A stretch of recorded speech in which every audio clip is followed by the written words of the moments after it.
Hello, everybody, and welcome back to the Chilluminati podcast, episode 315. As always, I'm one of your hosts, Mike Martin. Today, joined by the League of Gentlemen. That's good. From LA. That's good. Not a high bar to pass. That's good. And Jesse, but I'm just going to let you take it from here, Alex.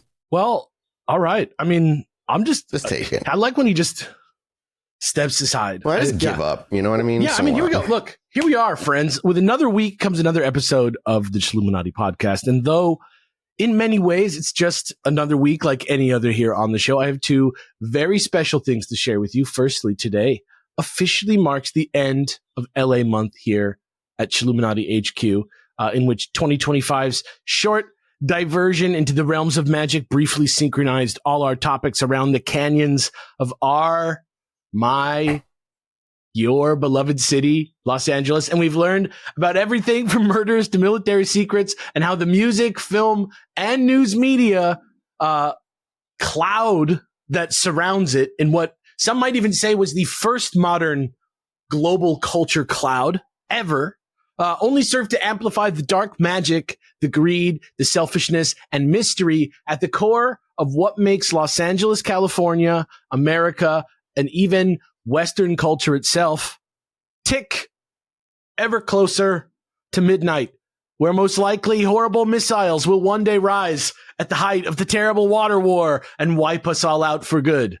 Or maybe we'll vote somebody else into office. But slowly but surely we'll turn into the United Federation of Planets, right? That's how it's going to turn out, hopefully. I would love that to be the case. But having lived in Texas for 4 years, I don't think that's happening anytime soon. I don't think that's where the Federation is based, by the way. NASA's out here. Yeah, that's true. That's true. That's NASA. That's not Federation's in San Francisco. Federation's in San Francisco. Also, As NASA we all found know. evidence of ancient life on Mars in a riverbed. Oh, yeah. Yeah, that's today. And that's the only thing that happened today. But before we spend an hour or two finding out the surprising reason why the guy who invented the modern rocket engine considered himself the Antichrist and undertook his own mysterious black pilgrimage to become it before blowing up in an explosion, let's introduce the second thing I'm excited to share, which is the final surprise local guest for LA month. He's an expert improviser. I read it in his bio. Stand-up, host, and comedy writer who's appeared everywhere from sketches on Jimmy Kimmel Live and Conan to writing for Disney Channel. He's also worked for many years making videos for all his own sketch groups, Bath Boys Comedy, as well as Smosh and Dropout TV, where he also wrote a bunch of bits and has been on, and you probably know him from that. He's got a lot of silly different headshots. He's got like 31 siblings. He loves them all. He's not super active on social media. He's a good old friend of mine. We used to do comedy together a bunch. And one time, many years ago, he was the main character of Boner Police, the movie. Kurt Maloney, welcome to the show. Whoa. What a great intro. Did I write that bio? Yeah, Did I write expert improviser? Damn. I think it says that on your actual resume. Do you ever get so available. desperate for a job that you like overhype yourself on your resume? In that same resume, you say that you have like 7 dialects on lock from like different countries. Oh, and I don't. Oh, well, fair. But if you hire me, I'll learn it, you know? Yeah, I love that. Yeah, that's good. Crazy. That's a classic 70s attitude. Where did you find that? On IMDb?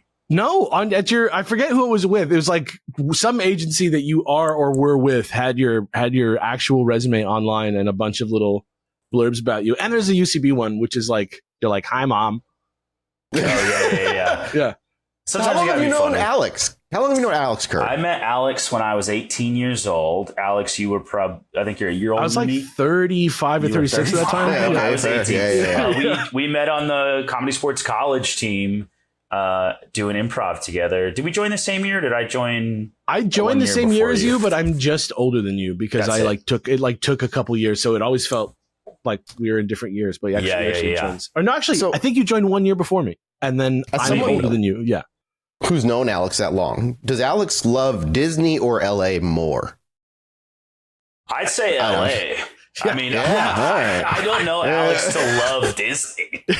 Really? I like Disneyland. Okay. I like Disneyland. Yeah, what changed in that it's time? Not like Disney, not like a Disney adult, but like the history and the Americana of Disney, particularly. If you would have said Americana, that would have been tougher because the vibe of that, or like maybe the building of it. Like, I don't know Alex to be like, you gotta watch Coco. Yeah. Do you know what I mean? It was great. I loved it, but he's not testing people. The end? Dude, it broke me, It's really good. We got to watch that on Rotten Popcorn one day. No, I think that the reason I like Disneyland though is just because I like LA, right? Yeah, that's I feel fair. I like the 60s and the 70s and Los Angeles and Disneyland's like, yeah, it's very particularly Disneyland. Yeah. True, it's not Disney World so much. Yeah, Disney But World. if I want a recommendation for a restaurant in LA, I'm going to Alex. Yeah, that's real. And Alex's superpower, I don't know if you've gone to lunch with him at a place that he's never tried, but he can look at the menu and be like, this is the best thing here. Even if it's a 3-page menu, he'll go, it's this thing. This is going to be the best thing here. And he always gets it right. And I have the opposite power, which I will find the worst thing. It's like ordering spaghetti at like a sushi restaurant or something. I'll get it wrong. It's whack. You gotta leave your own shit out of it. You know what I mean? You gotta take your own shit out of the equation. You can't bring your own ideas to the restaurant. Yeah, exactly. You go in and you go like, I see the vibe of the restaurant. I see the people working here. I get their style. They're going to be good at like this like catfish dish. It's like it's like meditating. Yeah. Yeah. Like, and why I'll would go that in and be be there? like, I love chicken nuggets. And then That's a good. I mean, that's a good it's place usually to my start. thing is like, I want chicken nuggets. That's all. I tried to get Mathis to do nuggets Chilluminati style recently, where he dips them in sweet and sour sauce and then rolls them in Pop Rocks. But there was like a Pop Rocks malfunction. There was no Pop Rocks around me. Probably for good reason, to be honest. No point in that sentence that I know where you were going with that. Yeah. I tried to get Mathis to Chilluminati style Max chicken tenders. Okay. Don't know what that means. Where you dip it in Pop Rocks. Yeah. Pretty good. Yeah. Just no Pop Rocks around me, but there are 2 stores where I can buy ammunition within 30 minutes. If you're dipping chicken tenders in a Pop Rocks, just do cocaine. That's actually the point of it. It's actually a performance art piece to get you to start on cocaine. Yeah, good. Okay. Oh, is that real gateway drug? Was Chilluminati chicken nugget? Chilluminati style McDonald's nuggies? Yeah. Check it out. So there's a question that we always ask everybody on the show. Everyone else, every guest we have on, we'll listen to what you have to say and be like, that's the stupidest thing I've ever heard. And I'm glad that I have known him across the board. I've known him longer than either of you, and this is still how like people react to me. So the question that we always ask everybody goes along with the fact that I think the show works because Mathis is like Mulder, right? He believes. Jesse is like Scully. And he like doesn't believe pretty much. And I am like Tony Shalhoub in Galaxy Quest, where I'm just kind of like having a good time. So the question that I ask everybody that we ever have on the show is like, where do you fall in that like Venn diagram? Like, where do you? I never watched the first thing you're referencing. What is it called? X-Files? X-Files? I never watched that. I tried to watch it once with my older brother when I was a kid, and I got way too scared. Scary as shit, and I don't vibe.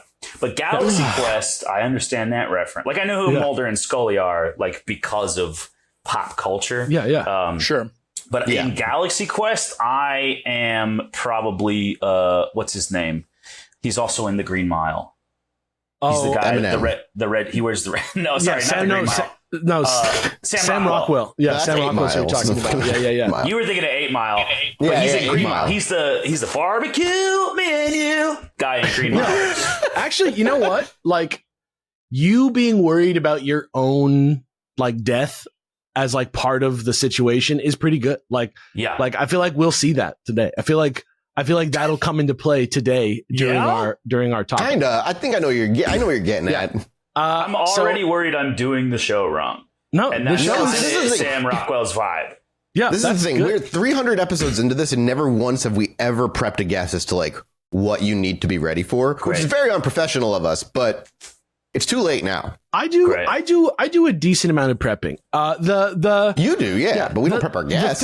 The thing that I also like want to know, because I think this is like, even if you don't believe necessarily in the paranormal or in government conspiracies, I feel like everybody has like a story or like a friend's story, like a family story of like something that you always go to when people are swapping paranormal stories. Do you have that story? I believe in paranormal. I would say like 85%. There's like That's pretty good. Oh, I'm that's like high, pretty. yeah. I'm pretty in on that. I'm pretty From like in a traditional on like, angle, would you say?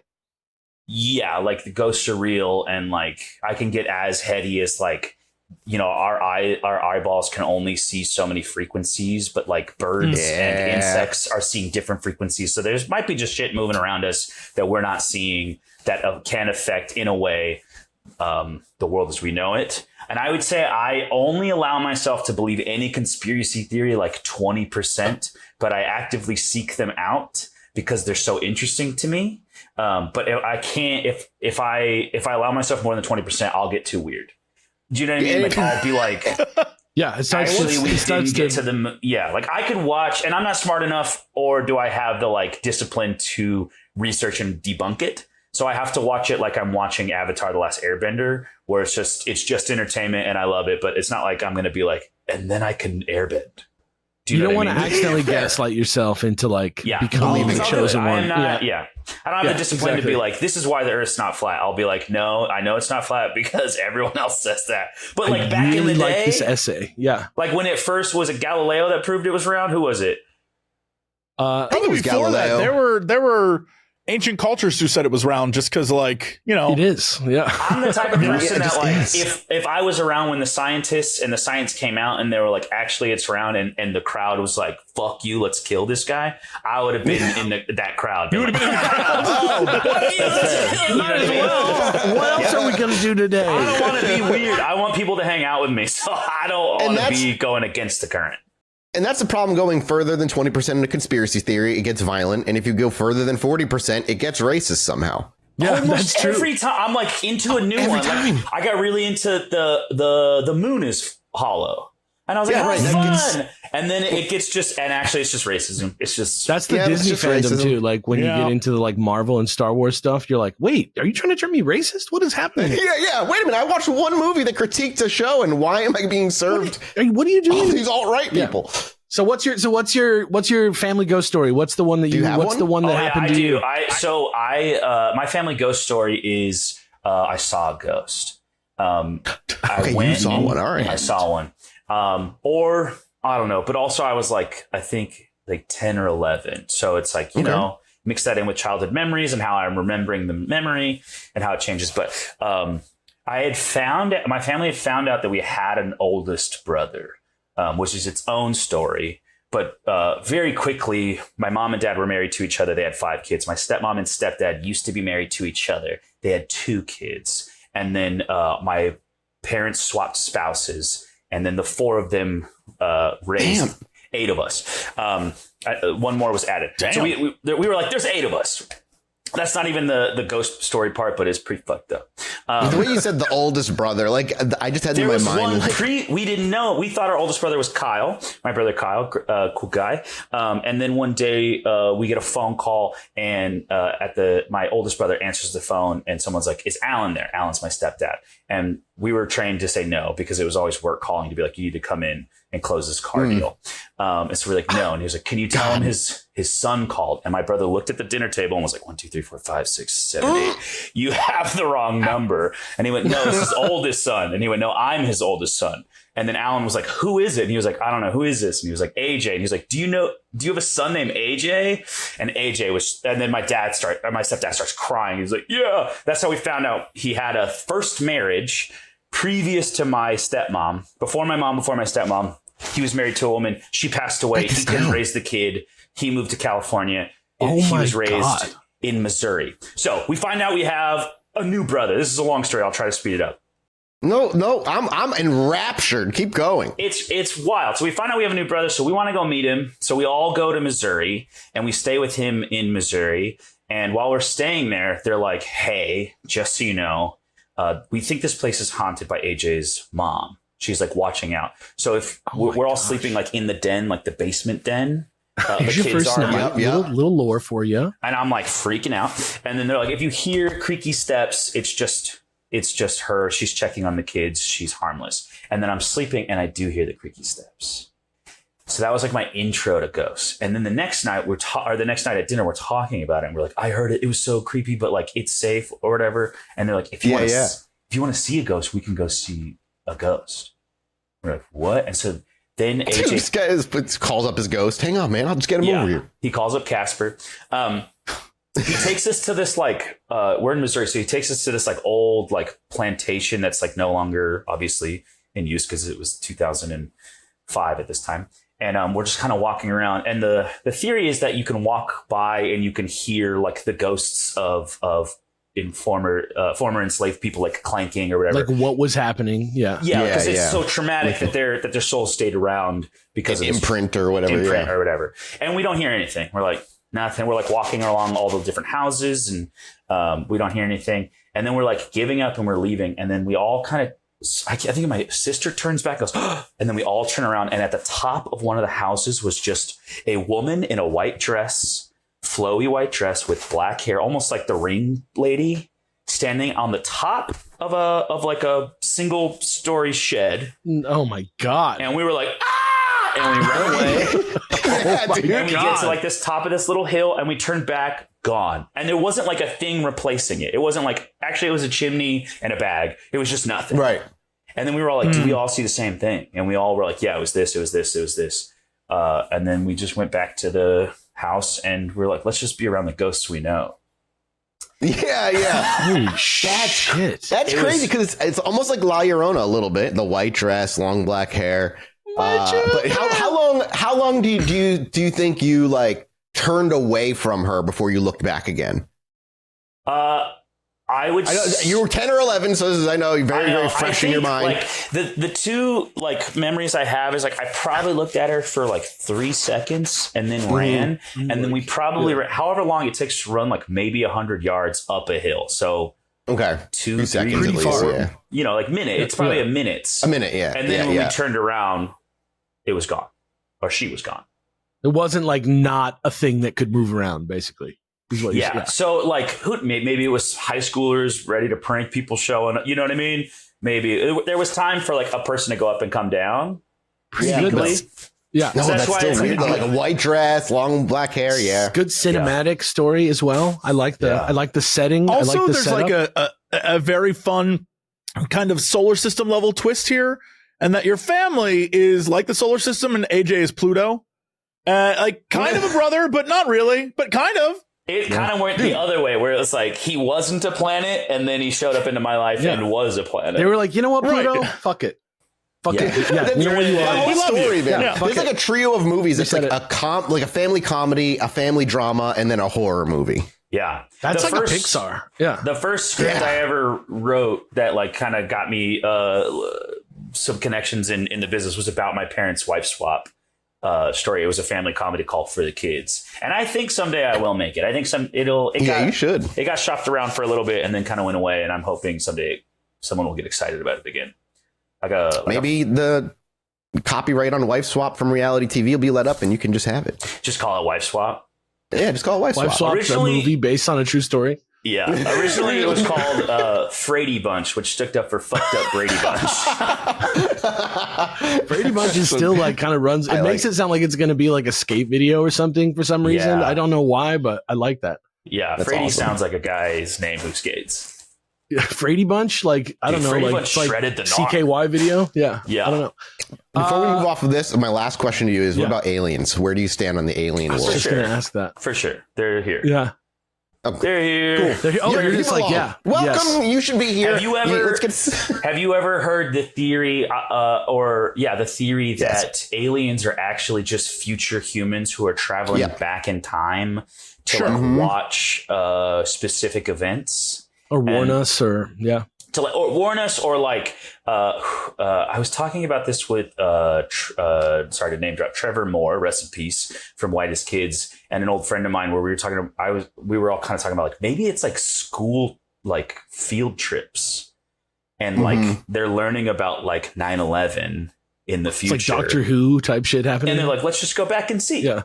And they're supposed to be camouflage, but then sometimes the bus breaks down and they're shit, kids, hi, the more Put on the goes, alien more outfits. I definitely think whatever it is, observing is definitely seeming to be what their main goal is, just to kind of watch whatever it is we're fucking doing. Did you see the missile hit the plasma, Kurt?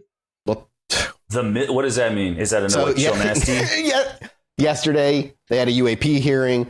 Somebody came through, like in 2017. Remember the 2017 Tic Tac video, the black and white video that was dropped? New York Times covered it. It was like the gimbal video of a drone of like a Tic Tac shaped object over the ocean zipping really fast. Yeah. Like the famous one, yeah. There was more of that dropped yesterday, much longer video, and have two angles of it. And it is a G3 Hellcat drone or something that is tracking a UAP over the water off the coast of Yemen in 2024. And they get the green light to fire at it. And from the top of the screen, you see a missile come in, and it's a Hellfire missile. And so it tracks, and you see it readjust course, collides with the UAP. And then the UAP, whether it's pieces of the missile or pieces of the UAP itself, the whistleblower said it was pieces of the missile, just keeps going. Like it tumbles a little bit and it spins, but then it just keeps going. And anything people have said about Hellfire missiles is like you hit aircraft with it, even if the missile doesn't explode. The aircraft is going down. Like this thing hit, it was a direct thing collision. That keeps going, the craft. The UAP. So the UAP is like a pill shape. As the missile's coming too, the missile's coming earlier because it slowly rotates to have its like long ways face the missile. The missile comes in, collides with it, the missile goes off, and the UAP continues to be tracked by the drone as it just keeps going over the ocean. The missile just like ricochets off. Yeah, I'll get you the video right now. Yeah. And then we saw this yesterday. Yeah, yesterday. It was right around. Yeah, it's crazy. It was like Superman getting hit with a bullet. Yes. Whoa. But if there was like a force, like if Magneto guy with a bullet. Well, Magneto can't get hit with a bullet. That's what I'm saying. Because he's got the field, right? And Alex, Magneto can't get hit with bullets because they're metal. He can control. All right, Alex, come on. All right, then Neo from the Matrix. He dodges them. If he was running, like we nailed it with Superman. Superman, but it's not. It's like if Superman was Gooperman. We'll talk about this in the mini. We'll talk about this more in the mini-sode for Patreon, everybody. But just for now, because Kurt won't be there. Kurt, there's a video I put it in the chat. You can click on it. It's a 53-second long video. This is from the Independent. You want to watch it right now? And you can just watch it. Yeah, you can watch it real quick. Like, I'm gonna watch it real quick. Yeah, do it because it is what I said it is. I'll read the details of what is actually being watched. But again, it's that same military kind of like overlay of like a drone. This is from October 30th, 2024. An MQ-9 Reaper allegedly tracking an orb off the coast of Yemen. They were given the green light to engage. Missile appears to be ineffective on the target. It was an MQ-9 Reaper drone that was See what I'm saying about Gooperman? It's like see how it's just like boom and then kind of just goes. It's like Gooperman.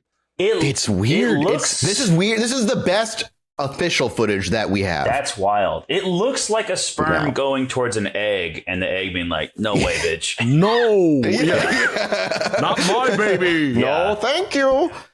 People say it looks like it passes through it, but no, it definitely looks like it clips it. Yeah, definitely looks like it hits. Yeah. So that's yesterday. Who gave the green light to shoot at it? Whoever was in charge of the observation. That's a solid question. Yeah. It was in 2024 at least, so it wasn't like some fucking jokester at least. But I mean, like, what country shot it? Us. We did, yeah. That's us tracking it off the coast of Yemen and giving the green light to fire a missile. But according to anybody who talks about this, that is not the first time we have done that, and they shoot us back all the time. Yeah, according to them. Shoot us back? And it's not even it's no contest with those guys. It's like doing? Dealing with a scorpion to them. You know, like we're like, ow, well, there's a lot of we can't get into this right now, Kurt, but there's a lot of people in government right now who are hyper Christian and think these are demonic things, and so they are like aggressive. And so they're like, let's shoot the devil. What? I want to say, is there any proof that a missile works on a demon? I don't know, dude. When you call it a Hellfire missile, maybe. I've seen enough movies to know that does not work. Dog. Demons go like, they suck up the fire and they're like, R.I.P.D., bro. I have not seen that movie or read that comic. And then actual final question for Kurt, because I need it as a segue into the episode. What are your thoughts on like occult black magic, as in like spells, not tricks? I think that, I think that there is some validity to it, or there can be in the sense that like if we're in a Matrix computer coding, there are cheat codes, and I think maybe black magic could be kind of thought of it as that, where or dark magic or any sort of like manifestation, it works for people. Or yes, and exactly. again, it's sort of like a vibrational thing that you can kind of attune into. I don't know if people can like levitate things or like produce fire, or that I've seen, but I do think that like when I was going to protests, I would have a witch friend like draw protection spells on me. So that bless you. Yeah. Because like, I would say like 60% I believe it's real, and the other 40% is like I'm willing to be proven that it's not. But like, why not believe in it? It's fun. It's my life. I should be able to believe in magic if I want to. That's yeah, fucking first perfect. of all. And also, like, there are monks that can like stay out in like ice cold and generate heat. That's based real. on They can do meditation that, and yeah. shit. Like In their that's undies. just real. Like Their undies, did you say me undies? In their undies. MeUndies.com /Cox and Crendor. I was gonna say No, like no, me undies. MeUndies.com/Crendor. Oh, just Crendor. Get your discount Yeah, we today. don't, we don't have it here. But I mean, okay, that's actually perfect, because today, regardless of whether you think that stuff is real or fake, John Parsons, the subject of today's episode, believed Jack it Parsons. was John Jack. We'll talk more about that in a minute. He believed it. Sure. And he's our guide today. So let's begin where the book that I used on him ends, Great. which is at the convergence of dreams about science, magic, and whatever it is that comes next. Before we dive in, yes. so sorry. 100. Yeah, no, go ahead. Jack Parsons is a person I've never heard of, so I'm just going to replace him with Jim Parsons in my head. Just for now? Yeah. If you want to imagine Jim Parsons, just put like a little Walt Disney mustache on him and like a little sinister vibe. Pretty solid. But like if you look up a picture of him, that's pretty good. Thank you so much to Factor for sponsoring today's video.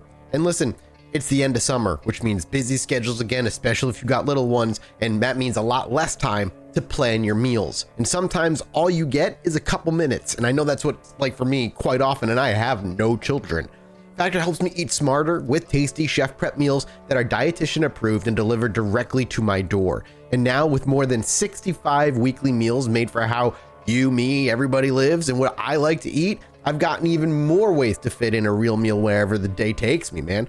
The two big things for me are the variety and the wellness. Eating more healthy has been my goal for a few years now, and it's actually done dividends. Just having a better meal plan at my disposal has helped that a great deal. And with Factor, you get to choose from a wider selection of weekly meal options, including premium seafood choices like salmon and shrimp at no extra cost, and enjoy even more GLP-1 friendly meals and new Mediterranean diet options packed with protein and good for you fats. From more choices to better nutrition, that's why 97% of customers say that Factor helped them live a healthier lifestyle, and I am one of them. Feel the difference no matter your routine. I use Factor, and I think you should as well, so at least do yourself a favor and check it out. Eat smart at factormeals.com/chill50off and use code chill50off to get 50% off your first box plus free breakfast for 1 year. That's code chill50off at factormeals.com for 50% off of your first box plus free breakfast. You hear me? Free breakfast, my favorite meal of the day for a whole year. Get delicious, ready-to-eat meals delivered with Factor. Offer only valid for new Factor customers with code and qualifying auto-renewing subscription purchase. Thank you again to Factor for sponsoring today's episode.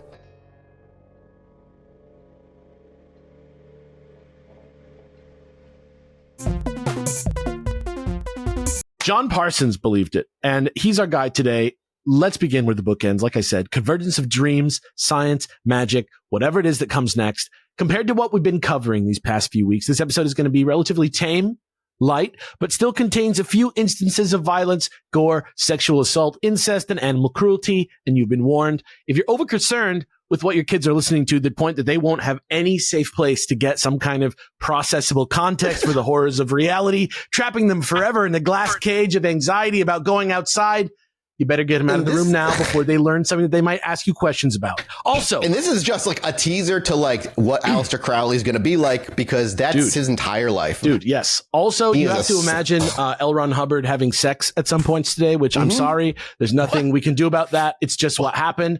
Also, I want to say I'm not an expert, silly. I'm a comedian. We try our best here on this show to give you a nice, good, accurate survey of the subjects we cover, but sometimes we make mistakes. And for that, I'm sorry. Also, we're going to say some funny jokes right now about some serious stuff. We probably already have done that. That is the show. I'm not as sorry about that part, honestly.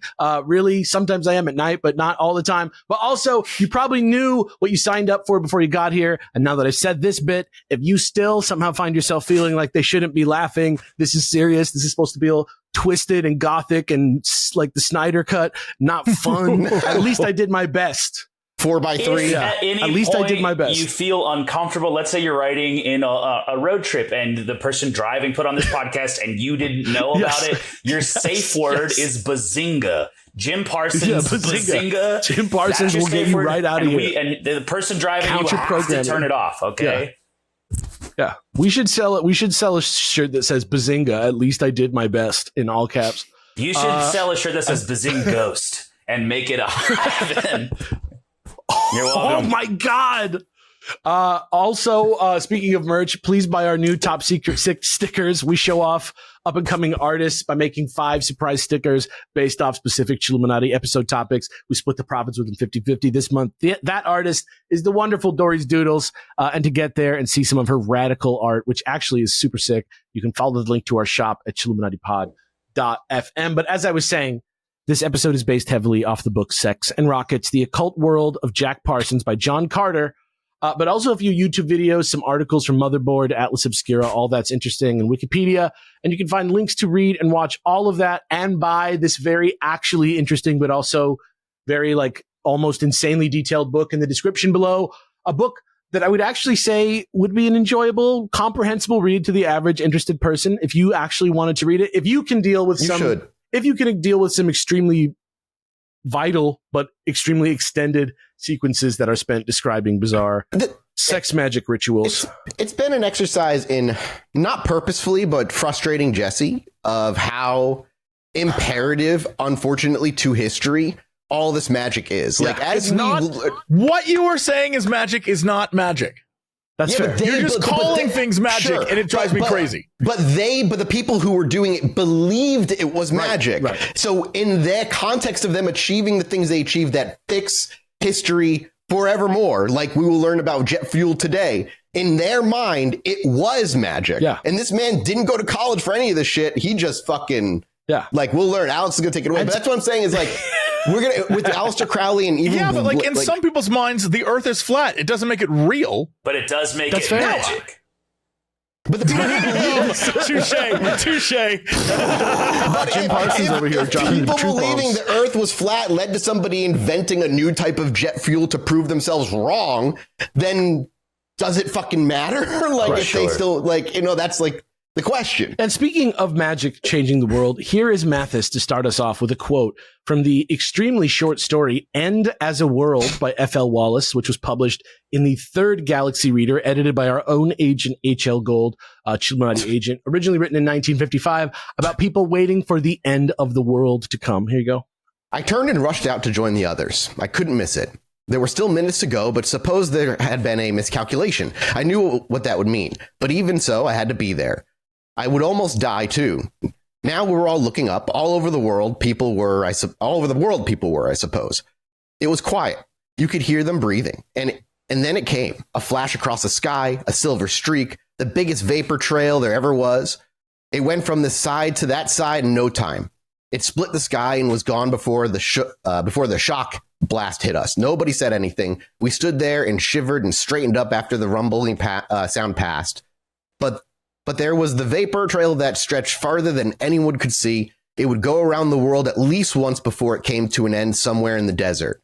I saw my science teacher. He was trying to smile but couldn't. And then there was the pharmacist who had wanted to be a research chemist but wasn't good enough. In front of me, old Fred Butler, who drives the bus to Orange Point in King City, cracked his knuckles. He did it, he whispered. All the way to Mars and back. Safe and right on schedule.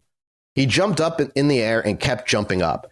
He hadn't been that high off the ground in several years. He never would be again unless he took an elevator. And I knew he hated elevators. Factory whistles started blowing. They sounded louder than Gabriel. I wonder if he heard them. I grabbed a hold of the nearest person and started hugging. I didn't know it was the snooty girl from the next block until she hugged back and began kissing me. We yelled louder than the factory whistles. We had a right. It was just like the paper said. This was the day the world ended and the universe began.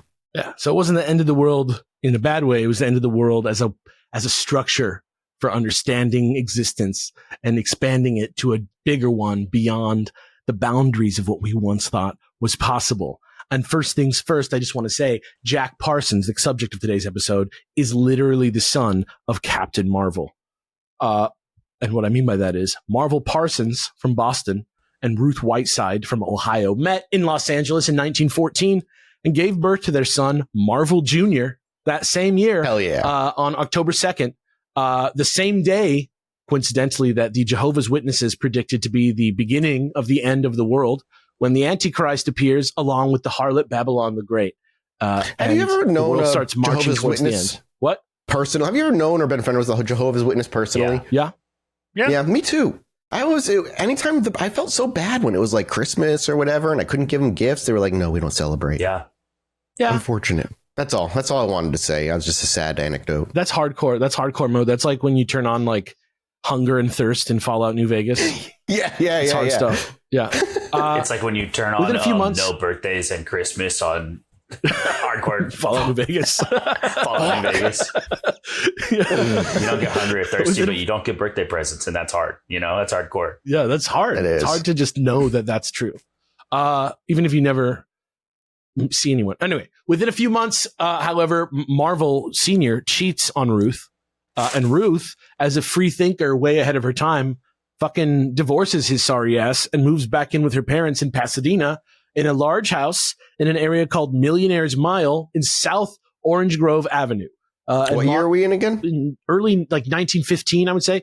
And Marvel goes off, joins the army a year before the end of World War I in 1917 and becomes a captain, hence Captain Marvel. Or possibly even a major, though that's less confirmed. Major Marvel. Yeah, Major Marvel, Captain Marvel Jr., Mary Marvel, Takitani, any of those guys. For the same reason, maybe the divorce wasn't necessarily legal or whatever, but for some reason, Ruth still kept the last name Parsons for both her and her son, even though her maiden name was Whiteside. But since her ex, Marvel, had cheated on her and it genuinely hurt her so bad, like in her heart, she slowly started calling Marvel Jr. John and Jack interchangeably instead of his real name until it stuck, just because she couldn't stand hearing Marvel's name all the damn time. And strangely, depending on how you knew him throughout his whole life, you'd actually probably call Parsons by one of those two names instead of by Marvel. And so to illustrate this symbolically during our readings today, Kurt, our guest here, will be the voice of Wild Jack Parsons, who is an occultist. And our very own Jesse Cox will voice the put-together professional mathematician John Parsons, who is a scientist and a man of reason. And also, not to be forgotten, meanwhile, Mathis will be the ensemble, mainly playing the part of Aleister Crowley, which this book demands I say rhymes with holy, though I've heard it many other ways, but also playing the part of et al. For us today. So that's going to be Mathis.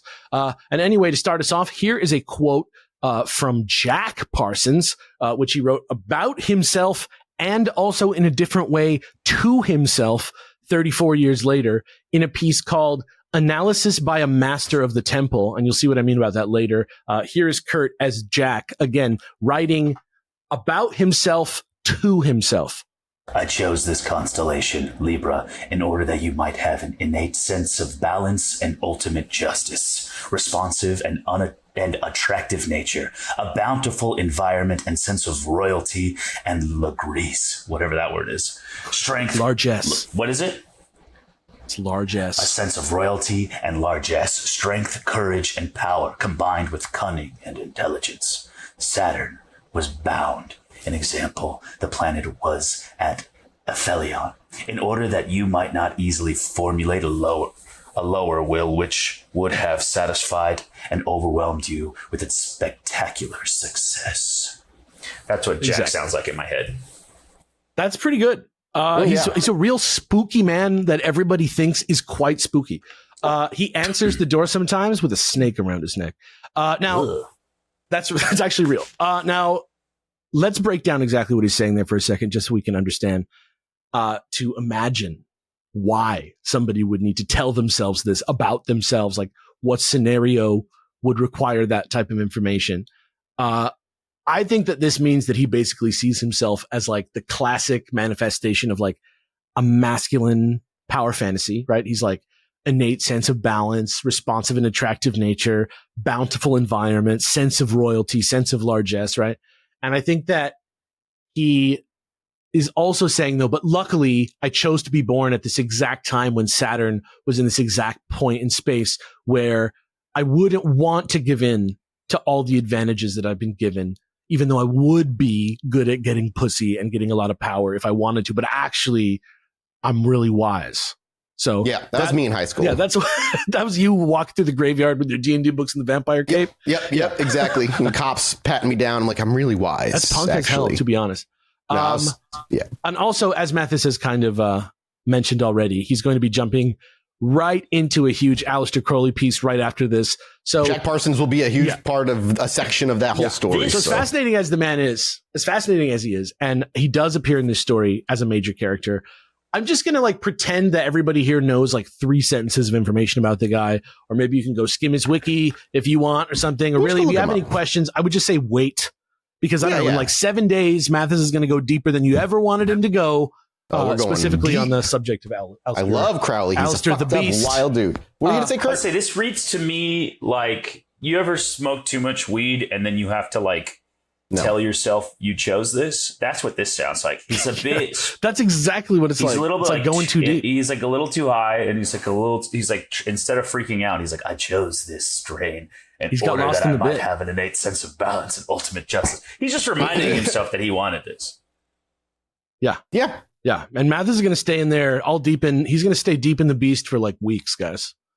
So, we have to be. Crowley is a fascinating individual who is equally like genius in his performance art. Yeah. And fucking insane. Yeah, exactly. It's great. So for today, just to give you a basic idea, Aleister Crowley, super dramatic, real life British dark sorcerer, horny guy, does heroin, writes lots of books that are like spell books and like ritual books, and also just like novels. All comes from him. Yeah, Thelema is his thing. He kind of made up the whole vibe of modern occultism while also making up Thelema, and he represents a lot of the very traditional sort of backwards looking old world charm that magic has, which chaos magic, which Mathis taught us about a little while ago, kind of sees itself as the opposite of in a lot of ways, then shrugs off a lot of those sort of old world chains. But this is very much, this is the fucking legit. This is the magic that goes back to the ancient Egyptians and Mesopotamia. That's what he's doing. That's what he's saying to Solomon. I'm connected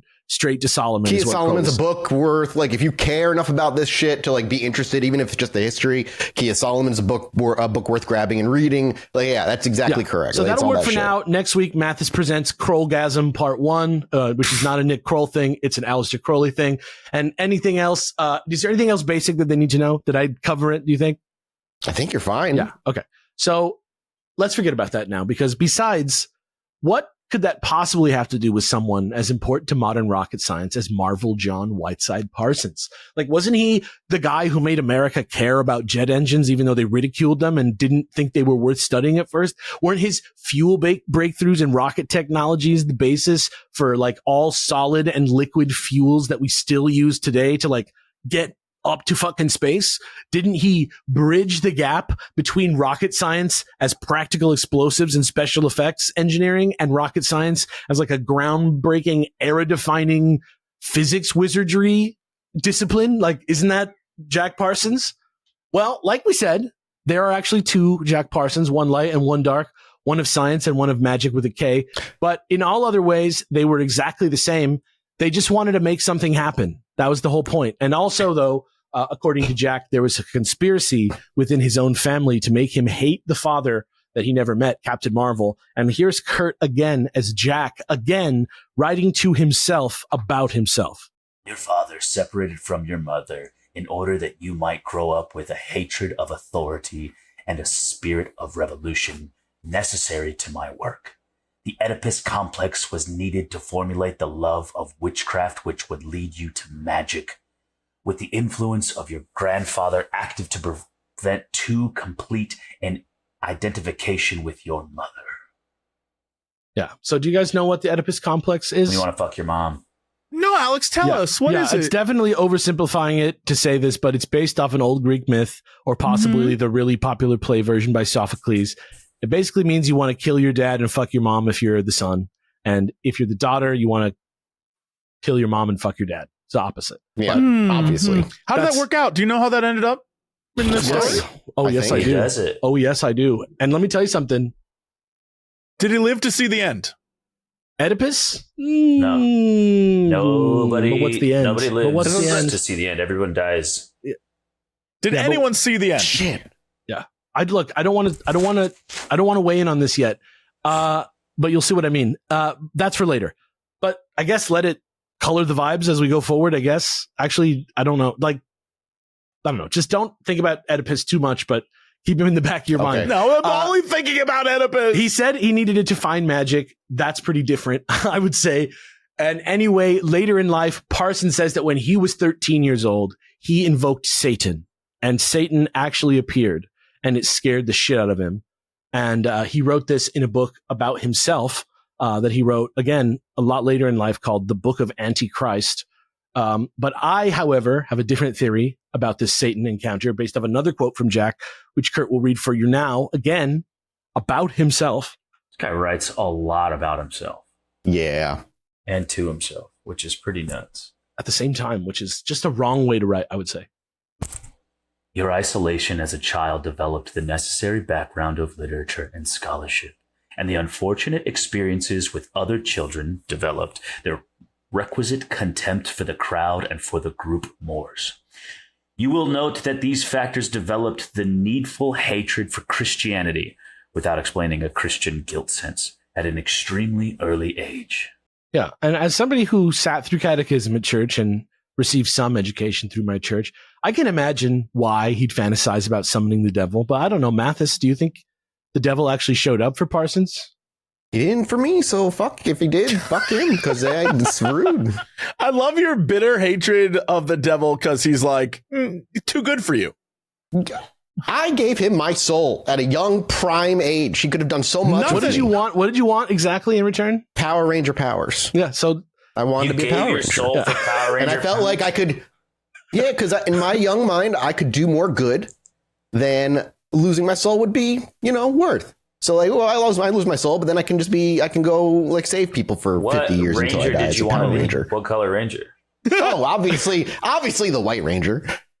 yikes. Hey, Yikes. yikes. That's like the Jack Parsons. Hold on. That's the L. Ron Hubbard What Ranger time right period there. was this? Was this the post-movie Tommy. White Ranger where he was like a tiger? No, yeah, wait, Yeah. like he was. Oh no, Because no, the this is Green like Ranger the- became the White Ranger. Yeah, this is like And the Green Ranger special- had like a Godzilla was kind of Saba. Zord. Yeah. Yeah, no, Only- this is the Lion. Yeah. Because like the Green Ranger was kind of bad, kind of good, depending. After the two-parter where he was revealed to be the White Ranger, Right, and then which they is got a their badass ninja powers outfit, and he- too, Wow, like- Yeah. question. You asked the Charlie Rose question just now, Kurt. The Green Ranger only became the White Ranger in American Power Rangers, but in Japan, the Green Oh, Ranger yeah. dies, right? Yo, do you think that's how you got deviled?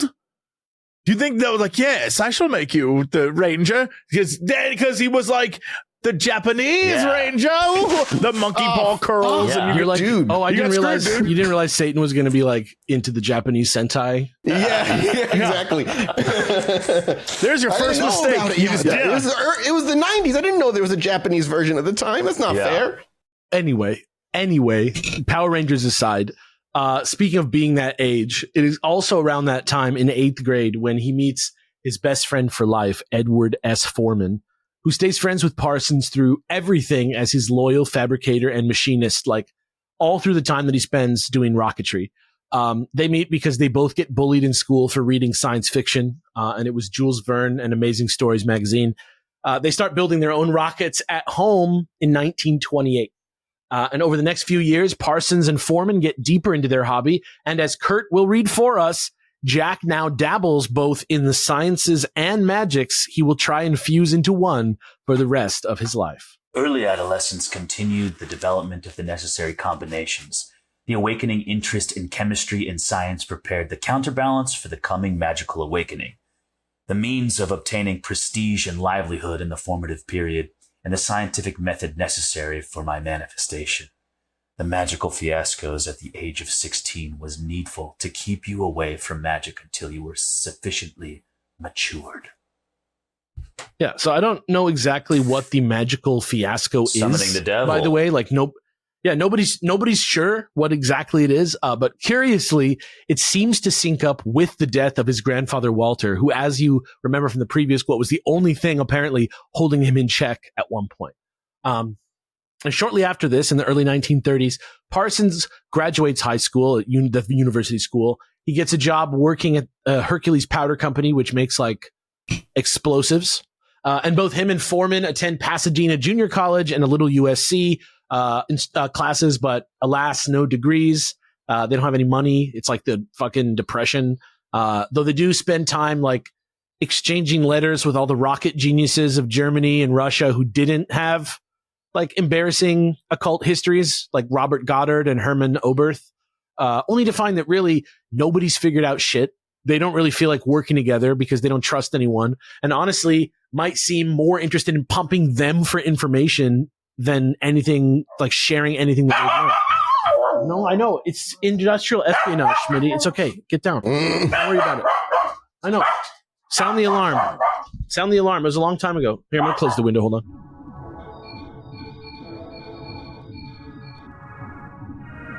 They're basically just pumping them for information. They don't know like anything. They haven't figured out anything beyond what Parsons and Foreman have figured out, even though they're like the most foremost people in the field. Then Parsons meets and marries his wife Helen by 1935. They buy a house together, and so does his mother and grandmother, who are like together by a house now that the grandpa is dead and his mom is a widow apparently, because I guess Captain Marvel died in the war. And never appeared again in the story. And that same year, Parsons and Ed Foreman are going around looking for rocket funding, and eventually they find Caltech graduate student Frank J. Molina, who had also grown up reading Jules Verne, and they connect over that and was able to see that even though they didn't have degrees, John and Ed had the practical experience to like get out there and do this shit, which is like a pretty hard thing to do, to like build rockets that go. And the imagination also available to them to be valuable teammates in a pretty crazy venture. And they get the famous Hungarian rocketry professor, Theodor von Karman, to sign off on their experiments, even though John and Ed aren't even fucking students. And at this point, actual, real working rockets were still only a thing from sci-fi. Like the idea of flying as a person was made up at this point. Yeah. And we obviously there was airplanes yet but, at this point. We had the Wright brothers, but just the notion of like flying in a rocket, going up, like that was only like 10 years ago, or like 20 years ago, or something like that. You know what I mean? Yeah. Like this is all fresh for them. Like like in the cowboy times, somebody flying was like, no, like it's just crazy to think about. And before them, people were alive. It's crazy to think how much happened in such a short few decades that people lived through. Only having horses to seeing planes to seeing rockets, all the way to like in less than 100 years of like the 80s to the 60s. If you think about it, like, yeah, but also 2 major world wars where everyone's whole objective was to murder the other person as efficiently as possible.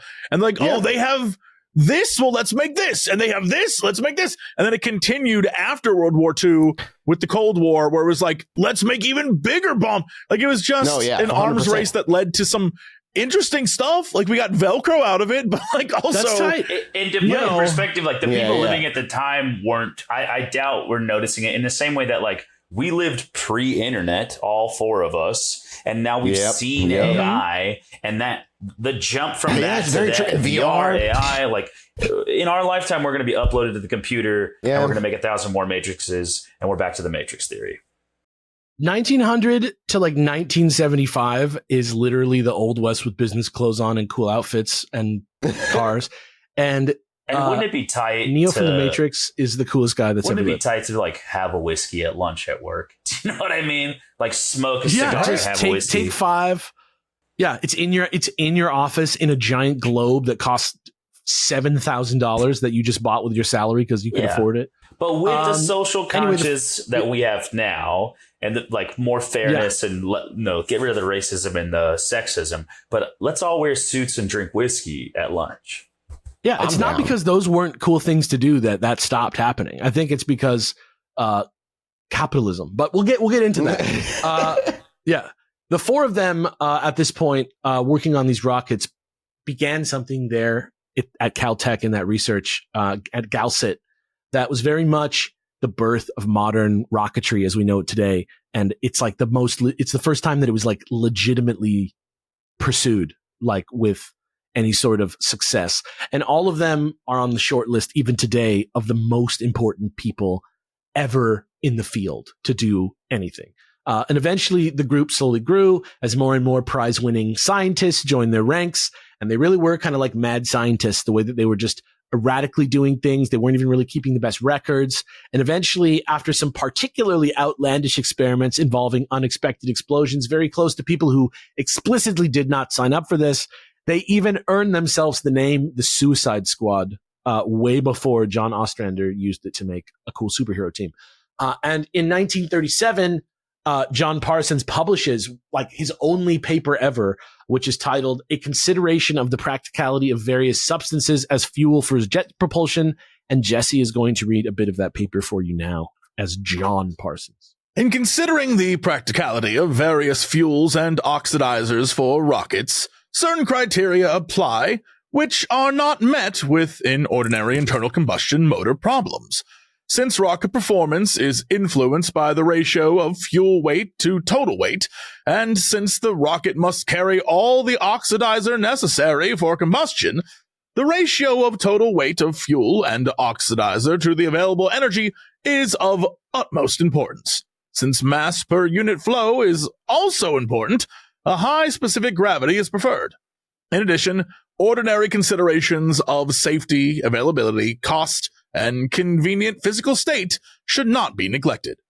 And now this is just like basic stuff from rocketry nowadays, I think. But in this context at this time, what this shows is a very confident and practiced expert on this topic who is now the established theoretician. What do you pronounce that? But theoretician. I don't know. You probably get into it, but like he was very much ostracized for this shit. Oh, we'll get into it. He was thought of a laughing stock for even trying. There's a guy, Professor Zwicky, who literally was like, "You idiots! Rockets will never go out of the atmosphere. That's not how it works." And he was just like, if you want to know how little people understand this, not even a week ago, I came across this guy's TikTok video where it's one of those conspiracy ones where he showed a big tank of fuel and then he showed a plane and then he showed a rocket. And he was like, how is this all the same amount of fuel? It makes no sense. Wouldn't have. And it's like a clear misunderstanding of what rocket fuel is and how it is vastly different from the fuel you put in your car. Yeah. And the fact that he's trying to make the case that like the size, it makes no sense. It's not a jet engine in a car. Yeah. It's like, it's a totally different type of fuel. Yeah, one is designed to be lightweight and get you to space. You can't put the whole point was we can't have a bunch of fuel underneath a dude sitting in a rocket. He'd explode. And so again, even now people don't quite understand what this man just said. Yeah. But even as it is like, basics today, like it's building blocks today. Kerbal Space Program did a lot to teach people about rocketry. Yeah, actually, that's exactly what Parsons was doing, but just with no game. A little tiny green man. Yeah, he had the guys, but he didn't have the game. But yeah, like I said, he's the guy who's the idea guy at this point for the whole program. And at this point, the history of Parsons kind of ends and the timeline of events, true events, begins. Parsons basically shows up on the stage of this story fully formed as a man who knows exactly what he wants, almost to the degree that it blinds him like Icarus. And honestly, it's the exact same obsessive drive that gets him up out of the atmosphere that eventually shoots his crazy ass directly into the sun. And just to give you an idea of what I mean, in between launching rockets, Molina and Parsons were also sort of working on a 38-page outline for their anti-capitalist, anti-war novel, fictional novel, which was about a group of rocket scientists based on themselves and their friends, who all happen to be philosophical geniuses in the story. And it's a sexy romance about real men who fight against capitalism and unchecked industry and all their nasty little cronies. And so here's Jesse with an excerpt from the description of the character that is based off John Parsons. He based it off himself, which again isn't based squarely in fact, but is more of like how he likes to see himself. So this is he made it. Is it all right? I'll read it, but I'm curious if he made it seem like the Jack persona. Yeah, it's an interesting guy. He's definitely a hero persona. Okay. Oh boy. Great name also. Theophile? Is that how we're saying this? I think so. Theophily. Yeah.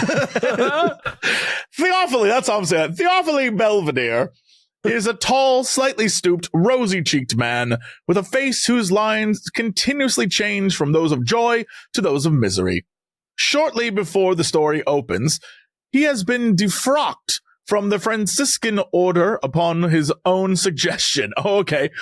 In the monastery, he has pursued a study of astronomy, a subject also of interest to the abbot. A small telescope has been built at the corner of the monastery enclosure, where Belvedere spent many nights gazing at the stars. The monastery is located on a hill overlooking a small town of Spanish atmosphere. Once each year, a fiesta is held in the town, and for many years the monks have watched through niches in the enclosure the parade that took place on the closing night. On this night, Belvedere, as usual, entered the space between the observatory and the corner of the enclosure. He is suddenly surprised by a young woman in pajamas, who in her disarray clutches his arm. The next day, Belvedere goes to the abbot and confesses his temptation and decides that he will leave the order. He learns that the young woman is the daughter of the abbot's brother, who has been visiting the monastery. Belvedere returns to Rock, Pasadena, where he finds his fanatically religious mother being abused by her drunken husband. The family is on relief. Belvedere, having an MS degree, Master of Science in Science, applies for a public school teaching position in the Rock High School. He is accepted and becomes a teacher of general science. Amazingly, in this same story, Theophile Belvedere eventually blows himself up in his lab trying to stop an experiment. Also, which you should remember from later. I thought we settled on Theophily. Oh, sorry. Theophily Belvedere, the guy who definitely has that name, blew himself up in his lab. He was a godly man until he was an so ex-priest, hot, he had to fuck, left the order, and not only is he a godly man, but he's got a master's in science, so he's a genius, right? But not smart enough to get his mom to leave his drunk dad, right? And the girl that he's fucking is the brother of the abbot, and he took all of his knowledge and went to go teach general sciences, not even like a specific science, astronomy or anything, just general science. Because he's a high school teacher, so he's charming. Right, he's helping the kids. Perfect in God, he's perfect in science, but he's a common man who is a science teacher at a school. Little bit of an altruist, yeah. He's Indiana Jones. He's the perfect man to a T, but instead of history, it's science. Cool. Yeah, literally, yes. But also in real life, as his ventures in rocketry matured into the founding of companies like JPL and Aerojet and jet-assisted takeoff engines of his creation using both physical, like solid fuels and liquid fuels, and weaponized rockets are invested in and purchased and employed by the U.S. military. So too did he rise up the social ladder in local and even international occult circles. So much so that by the end of the 1930s, Parsons was heavily involved with the local Los Angeles Agape Lodge of the Ordo Templi Orientis, which is an occult society headed by Aleister Crowley himself, where he would often attend Gnostic Mass, which was kind of like what a lot of Christians think of as a Mass, especially Catholics, which is what I remember as Mass. That's what I know. Except the stage is stark black and white, and there's a coffin with a little curtain over it on stage that the leader comes out of in a cape, and there's way too many candles, like a fire hazard amount of candles. This is already way better than a Catholic Mass. And there's ancient symbols everywhere from all these thousands-year-old religions. And here's a quote about it from a Motherboard article for Mathis to read that I thought would be kind of fun, just to give you an idea of these masses a little bit. Poetry was read, swords were drawn, breasts were kissed, and lances stroked. It was a highly charged, what the fuck? It was a highly, sorry, I had a big ping on my computer. It was a highly charged sexual atmosphere. Wine was drunk and cakes were made out of menstrual blood were consumed. It was here that Crowley's philosophy of Thelema was propounded.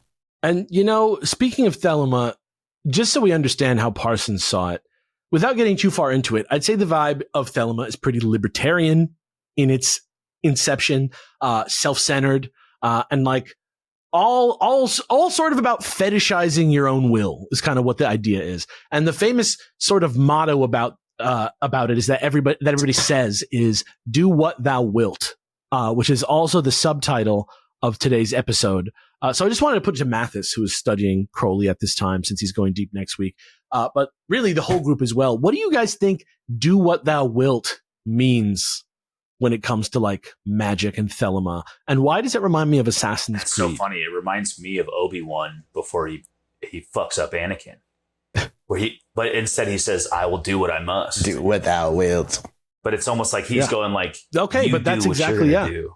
I'm going to do it. Do what thou wilt. I will do what I must, which is tight. I think that's a good way of looking at it, actually. Yeah.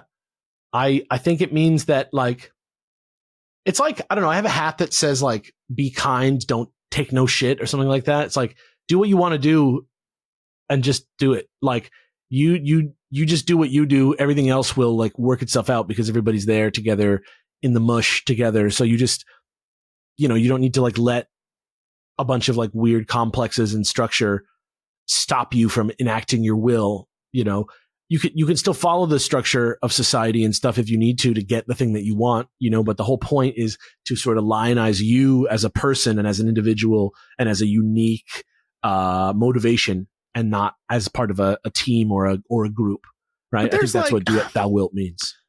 To me, it rings as like less American rustic individualism of like get yours, and more like sociopath. Everyone involved, sure, I promise you, was in the upper echelons of society. It's like dudes that have it's a little better off for them. So them saying get yours, do what you want. Like, I don't think there was a group of like, factory workers secretly doing this same thing. You know what I mean? Like, I got bills to pay, man. This feels a little bit like when most cults have that elite vibe, it has that where it's, we shall do whatever we want because who's going to stop us? Get yours, baby. I'd say that just like Christianity, there is like a legit reading of this type of philosophy that is like kind of close to a religion.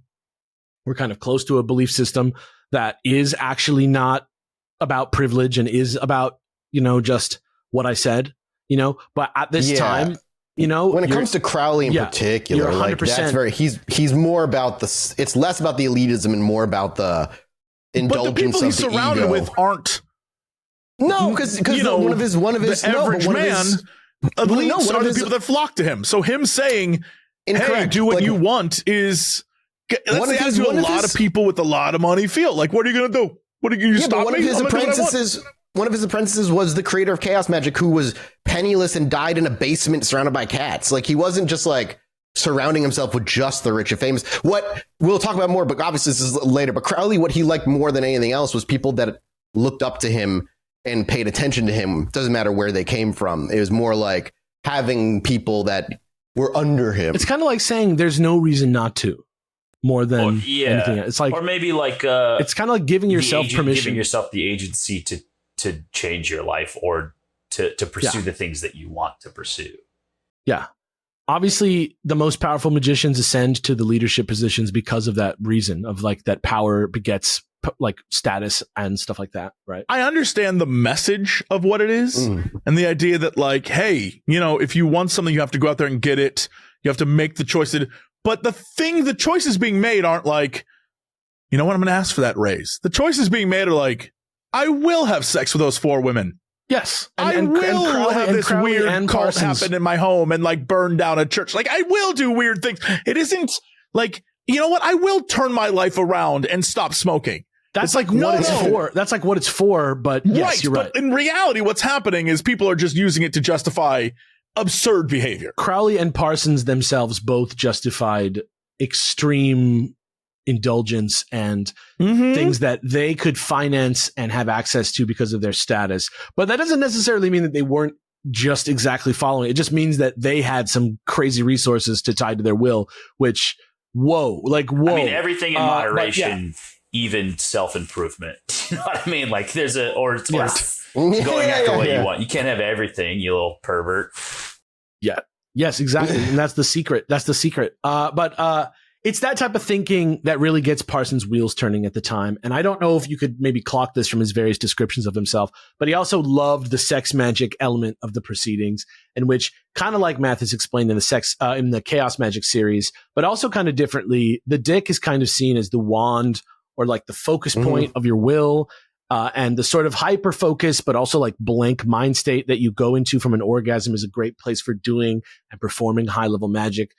And so in a lower, gnosis. in like lower orders, lower degrees, you like focus mostly on masturbation. But as you ascend to the higher orders and you're doing higher and more potent magics, you start to engage with a sex partner and do sex magic. All right, real quickly, I understand what you're saying about like the clear mind, but like.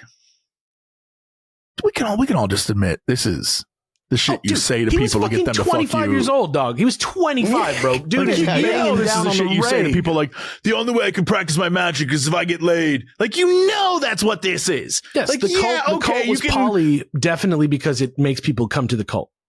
Yeah, you'll learn more. You'll get into that aspect much more in the next couple of weeks. Yeah. It's like there's a little bit of a scam there. You may be able to there is a clarity. It's definitely abuse of power. But like L. Ron Hubbard took fucking notes from this guy. Yes, it was absolutely cult. It's just like, come on, I tell man, you, like, okay, these people, like these cult leaders, wouldn't exist without these people having existed first. Is completely true. You're saying that it was that character pervasive to be like, hey, sex with me is magic. Yeah, that sounds right. literally that. Well, especially when you turn it into an actual ritual. Magic together, baby. Trying to bring on the Crimson Daughter. It almost has it's almost a little pathetic to be like, no, for my magic I need it though. Like I really need this.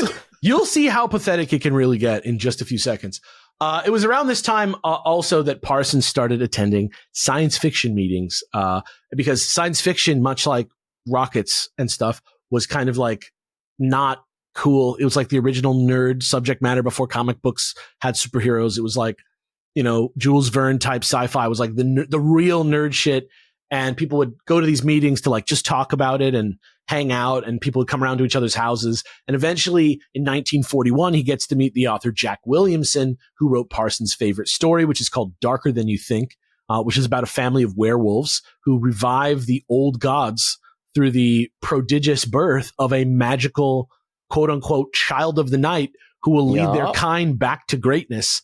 And Jack Williamson, when he met Parsons, he had this to say about him. He said, quote, "I met John Parsons, an odd enigma to me. He was a rocket engineer with unexpected leanings toward the occult. He wanted to meet me because I'd written Darker Than You Think. A good many people have taken it more seriously than I ever did. Witches now and then have taken me for a fellow Wiccan. Parsons belonged to the OTO, an underground order founded, I think, by the Satanist Aleister Crowley. One night, Cleve Cartmill and I were allowed to climb after him into an attic to attend a secret meeting. The ritual was disappointingly tame. There was no nude virgin on the altar. Satan was not invoked, yet the priest impressed me. He was a lean, dynamic little man with bright, light blue eyes driven by a virulent hatred of God. Talking to him after the ceremony, I found that he was the son of a British clergyman who must have been the real target of that savage animosity."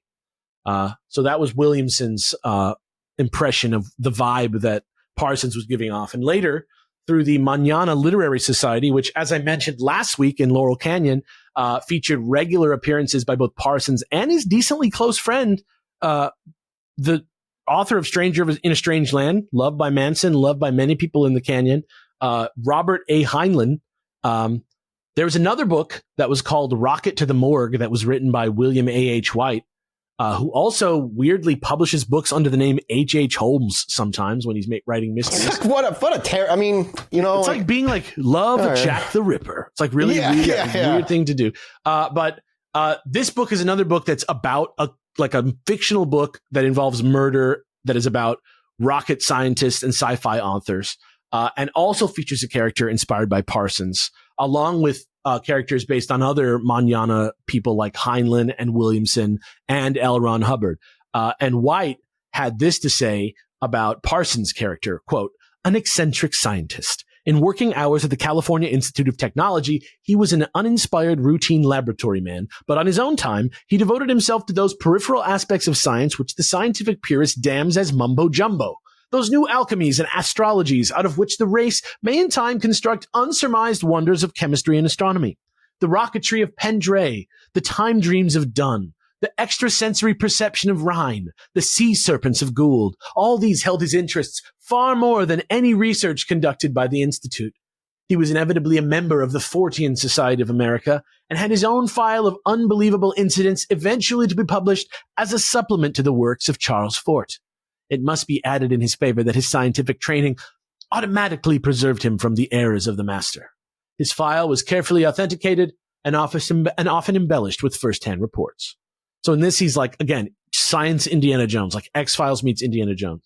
But also, in contrast to those accounts, here's Mathis now with a quote about Parsons at this time in his life from someone within his circle, who was a fellow OTO member and larger-than-life silent film actress named Jane Wolfe, from such actual real hit movies as Men, Women, and Money, The Woman Next Door, and Behold, My Wife.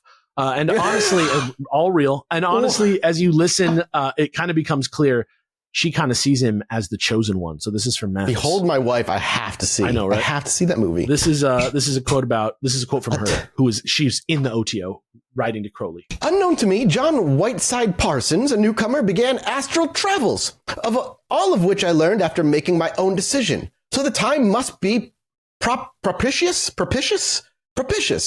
Incidentally, I take Jack Parsons to be the child who, quote, shall behold them all. 26 years of age, 6'2", vital, potentially bisexual at the very least, University of the State of California and Caltech, now engaged in Caltech chemical laboratories developing bigger and better explosives for Uncle Sam. Travels under sealed orders from the government, writes poetry, sensuous only, he says. Lover of music, which he seems to know thoroughly. I see him as the real successor to Therion, also known as Crowley. Passionate and has made the vilest analyses result in a species of exaltation after the event. Has had mystical experiences which gave him a sense of equality all around, although he is hierarchical in feeling and in the established order. Yeah, so even as Miss Wolfe takes care to note, Parsons was just absolutely smashing it in the world of rockets. But this other strange side of him was never too far away, and he definitely did not hide this part of him. And he treated his magic, like, sort of dalliances as his real religion in his real life, just like anybody would, say a quick prayer for dinner or whatever. And just to give you an idea of what I mean, he had a famous habit of actually chanting Aleister Crowley's Hymn to Pan before every rocket launch that he ever did. And here, actually, to give you a vibe on that hymn is Kurt as Jack Parsons with a little excerpt from it. So there you go. Listen, thrill with lissome lust of the light, O man, my man. Come careening out of the night of Pan, lo Pan. Lo Pan, lo Pan, come over the sea from Sicily and from Arcady, roaming as Buccis with fauns and pards and nymphs and satyrs for the guards. On a milk-white ass come over the sea, to me. Ugh, creepy. Yeah. And so that's in the background. Crowley's just quietly like jerking off. No, he's getting ready to launch a fucking rocket, bro. Everybody's around. I said Crowley's in the background. He's Crowley's in the background, just like. Also, shout out to Lopan, Big Trouble in Little China. Lopan. It actually might be Yo. It might be Yo. It might be Yopan. I-O instead of L-O. It's like I-O maybe. Yeah. And that wasn't even the only cosmic supernatural collision surrounding those rockets involving Pan. As within the OTO, Jack took the name Freighter Topan or Freighter 210.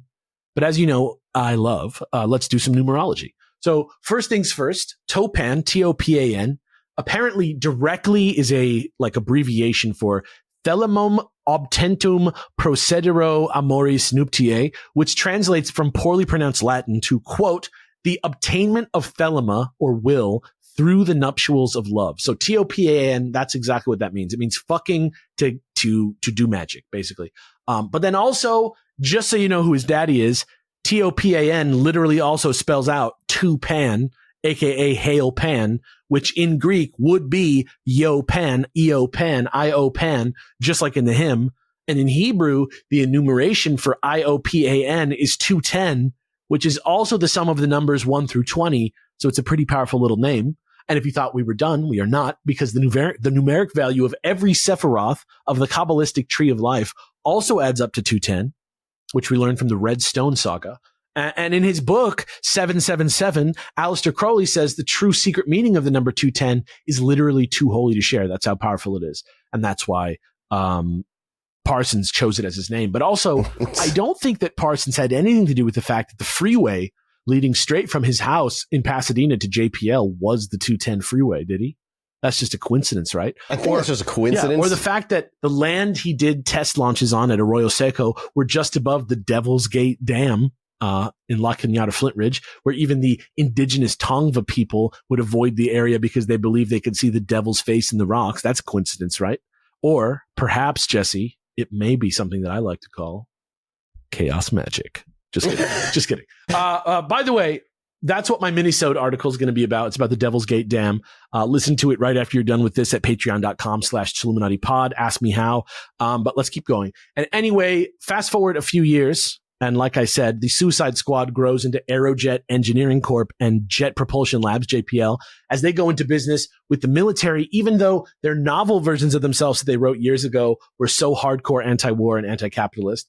And as the people who used to make fun of rockets as a concept started to apply at Parsons companies for jobs now, like just literally eating humble pie and just trying to get a job, he literally starts writing now back and forth very regularly with Aleister Crowley, and ended up taking over the Los Angeles branch of the OTO order himself.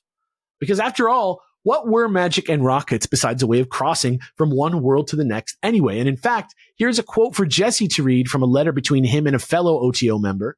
I chose Jesse here because specifically instead of Kurt, to show his kind of strange same mind about these things, because I felt like the message has more of a John tone than a Jack tone. But this is Jesse reading the words of John Parsons. It has seemed to me that if I had the genius to found the jet propulsion field in the U.S. and found a multi-million-dollar corporation and a world-renowned research laboratory, then I should also be able to apply this genius to the magical field. And so he took his big rocket money and he went back to Millionaires Row again on Orange Grove Avenue, and he bought a big giant wooden house and moved a bunch of interesting people into it with him. And he made his giant cavernous bedroom the new OTO temple where rituals and masses were held. And just in case you think I'm exaggerating, here's Mathis again with a quote about the house, which he ended up calling the Parsonage, by the way, which is like a pun. And this is originally from the fanzine Dark House from 1962. So this is Mathis reading. In the ads placed in the local paper, Jack specified that only bohemians, artists, musicians, atheists, anarchists, or other exotic types need apply for rooms. Any mundane soul would be unceremoniously rejected. This ad, needless to say, caused quite a flap in Pasadena when it appeared. There was a fine selection of hand-picked tenants, characters all. A few examples: the professional fortune teller and seer who always wore appropriate dresses and decorated her apartment with symbols and artifacts of arcane lore. A lady, well past middle age, but still strikingly beautiful, thank God, who claimed to have been at various times the mistress of the half-famous men in France. A man who had been a renowned organist for most of the great movie palaces of the silent era. Jack's library, a large wood-paneled room graced with a comfortable leather couch and a couple of leather chairs, was lined with books devoted almost exclusively to the occult and to the published works of Aleister Crowley. Dominating the room was a large photo portrait of Crowley affectionately inscribed to Jack. He also had a voluminous correspondence with Crowley in the library, some of which he showed me. I remember, in particular, one letter from Crowley which praised and encouraged him for the fine work he was doing in America, and also casually thanked him for his latest donation and intimated that more would be shortly needed. Jack admitted that he was one of Crowley's main sources of money in America. You know, the perfect setting for a Vampire the Masquerade campaign.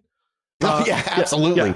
Yeah. To outsiders, however, it just felt like an improper satanic costume party, which most people either just fully checked out of and did not want to be concerned with, or like witnessed and were just silently, deeply disturbed by it. And though Parsons' genius was undeniable at this point, and sometimes it would feel fun, and he'd answer the door, like I said, with a snake around his shoulder, and you'd chill for a bit and get fucked up and do some drugs or whatever, get somebody to touch your dick, whatever. Sometimes things got kind of crazy, as you will see in this account that Kurt is going to read for us from Frank Molina now, about one of the boys from the shop who visited the parsonage one night in 1941. Here we go.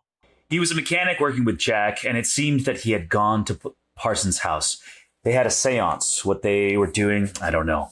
Anyway, he had a gun, and he found a car on the street that was parked nearby. There was a couple necking in it. He forced them out at the point of the gun, took the car, drove to Hollywood, evidently not quite knowing what he was going to do. And then, after a certain amount of time, he drove back to Pasadena. When he arrived at the flagpole by the Colorado Avenue Bridge, the police were waiting for him. He went to jail to talk to the fellow and asked him what exactly made him do a stupid thing like that. Well, he was very vague, and I couldn't get anything out of Parsons or Foreman as to why this had happened. It then became quite evident that whatever it was that Parsons and Foreman were playing with had certain worrisome aspects. So yeah, somebody like did some fucking drugs and like freaked out and stole a car and at gunpoint and got arrested. And that's just par for the course. And pretty soon, Parsons' professional reputation begins to sour as he's known to regularly seduce Aerojet secretaries, take him back to his house, get him fucked up, and then like go fire dancing or whatever the fuck thou wilt. And then show up at work the next day, beat to shit and crash out together and just treat the whole place like his dorm. And also around this time, Parsons starts a relationship with his wife, Helen's 17-year-old sister, Betty, after discovering that Helen was performing sex magic and having a relationship with another member of the lodge, Wilfred Talbot Smith. So that's another thing that's going on, is he's fucking his underage wife's sister. And one day, while Helen is away, Betty, the sister, shoots her shot, moves in to replace Helen. And when Helen comes back, Betty tells Helen that actually, look at me, she is the wife now. And in a weird, like, incestual trip that was absolutely intentional, Parsons is absolutely loving this shit because she basically made one of his sickest dreams come true. And Betty was like probably his most emotionally involved romantic relationship for that reason, by my own estimation, just based on the tone of how everybody talks about their relationship in firsthand accounts. He seems like he was genuinely happy to be with her. And as he started to do more erratic things and more people started to see Parsons as dangerous and unserious and totally unpredictable, he would get like into pistol duels with Ed Foreman on the test range, and they'd like shoot at each other's feet and think it was hilarious and play Try Not to Flinch. And another time, one scientist even accused Parsons of, quote, blowing up half the business, seemingly just because he wanted to destroy a stockpile of rocket fuel ingredients that he wasn't interested in running tests on anymore, even though people were asking him to, because he already like knew it wasn't going to work. And so he just blew it up so they wouldn't have to answer questions. And, you know, you fuck around with weird explosives and shit long enough, and pretty soon the FBI comes snooping around. And so by 1943, things are so tense and he kind of feels done anyway. So he takes a $20,000 buyout for his Aerojet shares at age 30. And suddenly, without the hobby of literally inventing rocket science to take up his time anymore, he starts to invent his own new kinds of magic instead, and new philosophies and new rituals. And pretty soon he seems to get into a self-fulfilling prophecy loop with intention and results that basically just convinces him that everything he wants to do is exactly the right thing for him to be doing. As we can see in this second quote from actress Jane Wolfe, which Mathis will read for us now. It's like an update to how Parsons is doing. There's something strange going on. Our own Jack is enamored of witchcraft, the home fort voodoo. From the start, he always wanted to evoke something, no matter what. I am inclined to think, so long as he got a result. Exactly. So he was just doing whatever the fuck now, as long as it tickled his fancy for a moment. Which is literally chaos magic by definition. Exactly. You're using belief systems until one works, and then you move on. But he's not doing it consciously. He's like doing it like ADD style, just... Which brings up, this guy rings, especially with his two mindsets of like, you could see the logic versus like the desire to believe in magic is like, he's ADHD, autistic and ADHD. Yeah. He's like that obsessive mix of the two, where he's obsessed, but the logic brain wants to break it all down, but he desperately wants to like believe in it. He wants there to be a system in a belief system that's like, there is no system. Yes, he's exactly correct. And so the final nail really in the quickly before you continue, I don't want to make this incredibly lame, but the more you describe him and the way he interacts with people and who he is, like, he's Elon Musk. My friend! Like, he really, he's an Elon Musk-esque character. He's so full of his own, like, what people have told him how important he is, that he's like up his own butt with the whole thing. And the way he does stuff, like, I'm going to blow it up because that's hilarious, is so... I'm actually going to blow up this it's like not because, cool. It's kind of lame. And you're like, dude, what are you doing? I think Jack Parsons is who Elon Musk wants to be, because Jack Parsons was also kind of inherently genius. He was smart. Sure. And I'm not saying Elon Musk isn't a genius. Oh, yeah, no, you're right. But, like, he didn't create any of the shit that the rockets are doing. He just bought He just has them. money instead, vibe-wise, very Vibe-wise, man-child-esque. Mentality-wise, probably even closer to Crowley than to Parsons even.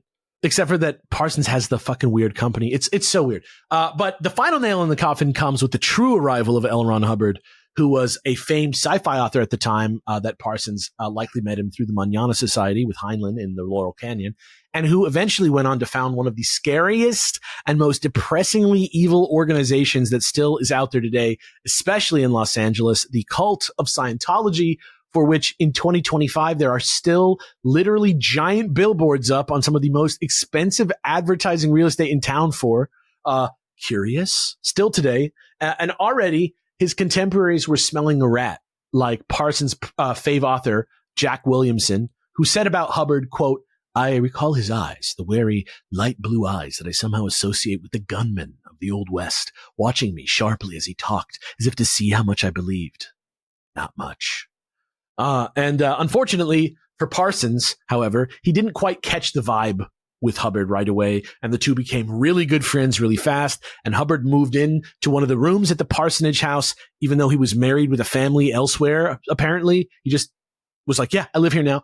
And they would fence together, and they would like wax poetic about the philosophies of magic and science and sex, and Hubbard, in his own little game, would also just like, in the background, kind of sneak around and fuck everybody's girlfriend whenever he patriarchied himself into the opportunity to do so.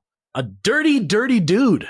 He's dirty not dog. only the dirtiest fucking dude in the world, but like, he wasn't even like a good writer, but he was very prolific. Yeah. He was cranking out like an insane amount of books, hoping anything hit. And he also would go on and like change his history. Yeah. And tell lies about like his uncle who like took him on safaris. None of that happened. Like, he would build a fake past. His military history too, yeah. Then he would then contradict later with another fake past that was like, they're all fucking weird. Yeah. They're all weird, and they all come together. If you ever watched The Master, that film, you should. If you're listening to this, it's really fucking interesting and kind of explains how somebody like Hubbard could take power. One day we'll do him eventually, too. Hubbard is exactly what happens with Jack's girlfriend, wife / sister-in-law person, Betty. And even though everybody says they're cool with free love and open relationships and shit in the OTO, and that's one of the main things that brings people in, especially Parsons and Betty, you know, it's like the early 40s. Parsons is attached as fuck, and he's like obsessive personality. He sees Betty almost as his muse. He has a considerable pride still about him to be wounded, and it does get wounded because Hubbard fucks the shit out of this girl. And, you know, he starts to get really kind of stewy mad and jealous of Ron and Betty, even as L. Ron Hubbard himself is the one who is talking Jack through it and through his own feelings, gently cucking him and then alternately cradling him in turn. Yep. And eventually plans for obtaining a new lover for Parsons through carrying out the steps of a new occult ritual of his own devising come to fruition for some reason. Can't imagine why. So separately from anything else that was going on between him and Betty, the problem was Parsons genuinely believed that L. Ron Hubbard was actually psychically powerful and capable of channeling voices and energies from beyond this plane. Like, Hubbard convinced Parsons of this. So for that rare and in-demand skill, which he believed that only somebody like Hubbard had, he still, even though this was what was going on with Hubbard and Betty, he still had Hubbard come in to join him in December of 1945 as he begins the first of many rituals, which he describes as the Babalon Working, and a respelling of Babylon with no Y, just Babylon, B-A-B-A-lon. That's the Thelemic version of Babylon, which is intended to bring the Thelemic goddess Babylon into the earthly plane in a human vessel, in an earthly body, but which mostly just involves them kind of like mystically improvising together in a room using old-timey words and vibes and just reciting select pieces of pre-memorized writings as Parsons like turns up a record of Sergei Prokofiev's second violin concerto way too loud and jacks off onto some tablets. So that's basically what's going on there. It's crazy. But at this point, Alex, we've improvised so much together. And if you ever had sex with my girlfriend, we wouldn't improvise anymore. Oh, you wait. Oh, wait. Yes, and yeah. Through the magic, Jack Parsons gets cucked very, very. What's so interesting about this is that it's like, if you just look at it on the surface, you ignore all the magic stuff. It is the tale of dudes who could not get laid, coming up with a scheme to get laid. Then other guys seeing that scheme and being like, yo, that works. Swooping in, scheming on the schemers, taking their girls, and the schemers are getting upset. And it's like a multi-level pyramid scheme of tricking people into sex because of drugs and magic is really what's happening here. And it's hilarious because they're taking it all so personally. Instead of just like developing a sense of humor. Yes. So Crowley has this idea called the Scarlet Woman. She's kind of like the avatar for Babylon. We'll get deep into that in a minute. It's sort of a Thelemic avatar of the goddess Babylon from his religion. She kind of represents all of femininity, but also she's like a super muse and super sex magic partner for Crowley. And this is something that up to this point was kind of like a Crowley only thing, that he did and had a couple lovers that he said was his Scarlet Woman. But that is now exactly the same thing that Parsons is looking for. And he finishes one of the big rituals of his Babalon working in the Mojave Desert in late February of 1946. And suddenly when he gets back home, amazed at his apparent results, he writes this letter directly to Aleister Crowley, which I will have Kurt read a bit for us now. I have my elemental. She turned up one night after the conclusion of the operation and has been with me since. Although she goes back to New York next week, she has red hair and slant green eyes as specified. She is an artist, strong-minded and determined, with strong masculine characteristics and a fanatical independence. If she returns, she will be dedicated as I am dedicated. Yeah. And her name was Marjorie Elizabeth Cameron, and she did actually show up while he was away doing this ritual out of nowhere. Seriously. Unemployed ex-Navy illustrator with just the desire to be there. So pretty crazy for him. She literally showed up. She just showed up. Like, they were doing the ritual to summon this woman, the Scarlet Woman. And when they were doing it, she showed up at their doorstep. We will talk about this in the Aleister series, but like, I'm trying to speed over it so I don't go too deep into it. She literally shows up. This is where I'm just the parts of this. I'm just like, what? Yeah. So a month later, she goes to New York, gets her shit. Wait, they were doing the spell and they were going circle, circle, dot, dot. Now I got the cootie shot, triangle, triangle, square, square. Send me happy with red hair. Lord, and then it was like, bring me a redhead. Yes, dude. That's exactly what happened. It's fucking insane, but yeah. So it's so funny. So she immediately moves in. They immediately start doing sex rituals together. And because of his special powers, Hubbard, who is somehow still around despite the most heinous possible vibes ever, would serve as a sort of medium / scribe for these rituals, and reported visions of beautiful naked women riding on giant muscular cats. And with that imagery, which harkened back to that story he liked, Darker Than You Think, about the werewolf people, Parsons was ecstatic. He believed himself to be invoking Babylon for real with Cameron as his Scarlet Woman. But Crowley, however, feels differently in these two letters from him that I've knitted together for Mathis to read in his voice right now. I don't know if you heard him. He's very typical, like as he talks. You don't have to do that if you don't want. What's that? How does he sound? Well, hang on. I'll do it. It's like Morse code. I am particularly interested in what you have written me about the elemental Cameron, because for some little time past, I have been endeavoring to intervene personally on your behalf. I would, however, have you recall Eliphas, Levi's advice that the love of the Magus for such things as elementals is insensate and may destroy him. It seems to me that there is a danger of your sensitiveness upsetting your balance. Any experience that comes your way, you have a tendency to overestimate. The first fine, careless rapture wears off in a month or so, and some other experience comes along and carries you off on its back.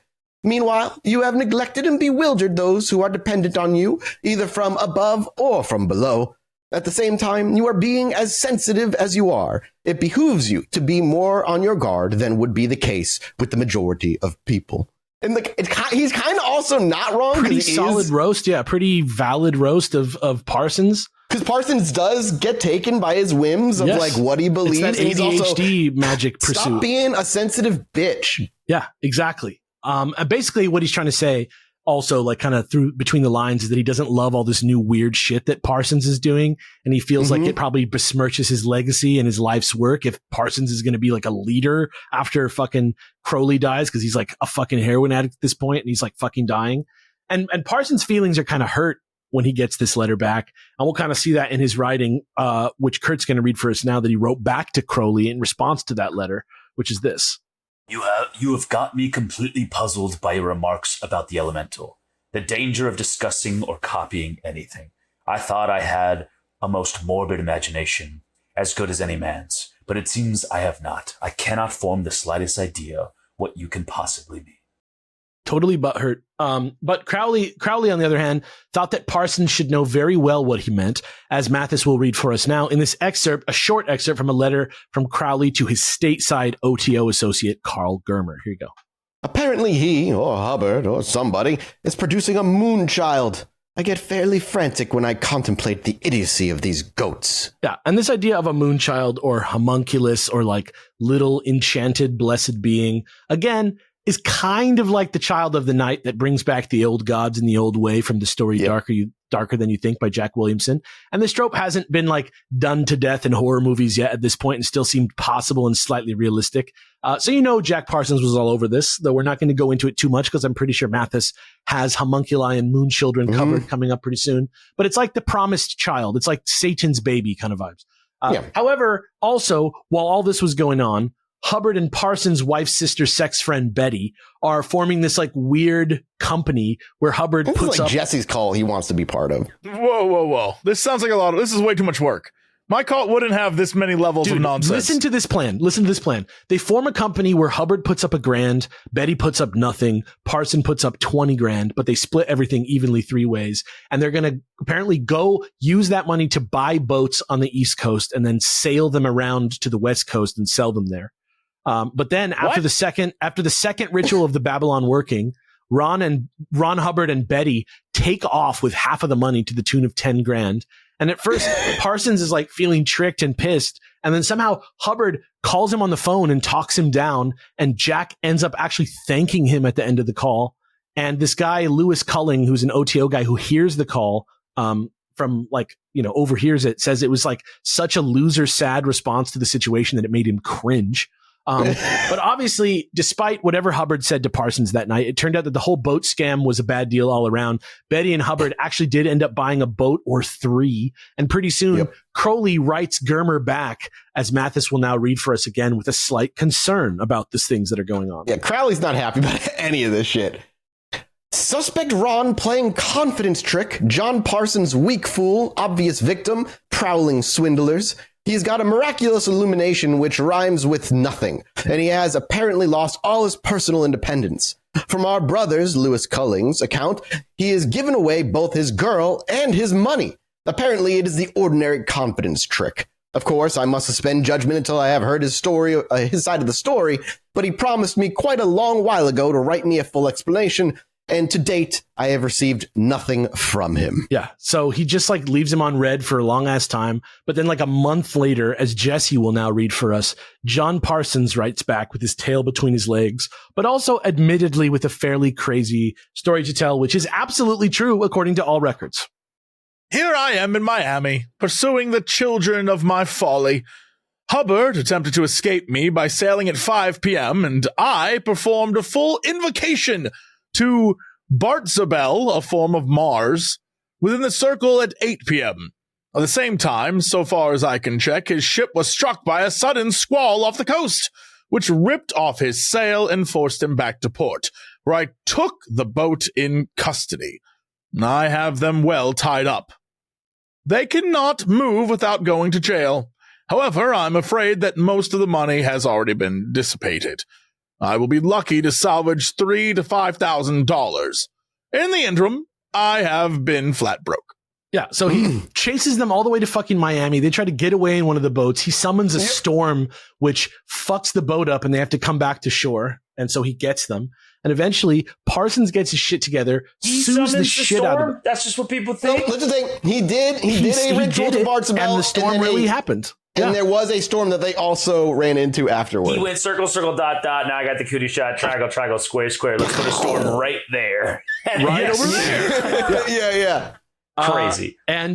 So he gets his shit together. He sues them. He gets his money back. He gets 2 of the boats back of the 3 boats that they ended up with. But also, somehow, amidst whisperings of Betty threatening Parsons with statutory rape charges for starting a relationship with her when she was 17, Hubbard ends up keeping the other boat somehow, as long as he pays Parsons legal fees. And then they disappeared from his life, and Parsons never heard from either of them personally ever again. And even though Hubbard, like I said, already had a wife, he somehow also married Betty too in a binogamous relationship. And then he went off and became his own type of god incarnate somewhere else with his own strange, misguided followers bearing the brunt of his unchecked will, even as he milked them all for everything they were worth. And that's another story for another time. In the fallout of that sort of life upsetting few months, Parsons finally wraps up his marriage with Helen legit, marries Marjorie Cameron legit, and kept doing consulting work on Rocketry, even making a decent living doing it, until his anti-war, anti-capitalism attitudes in the early days and his connections that he had made through his weird witchcraft house to weird communists and art people and stuff. That came to get him during the Red Scare, and his government clearance was revoked, and he was kind of blacklisted out of the job and forced to start bootlegging nitroglycerin for money out of his house. And then to top it all off, yeah, this is all real. And then to top it all off, thinking she's seen the writing on the wall, his wife Cameron asks for a temporary separation, moves to Mexico to live in an artist colony for a while on her own, and now alone without a wife or a Scarlet Woman, and now unemployed and spiraling and working at a gas station, Parsons dives even deeper into the occult, attempts but likely fails an absolutely harrowing high-level Crowleyan crossing of the abyss ritual, which when completed took Crowley 40 days or more to do, but nevertheless declares himself a master of the temple anyway without anybody's authority or blessing, which just pisses Crowley off.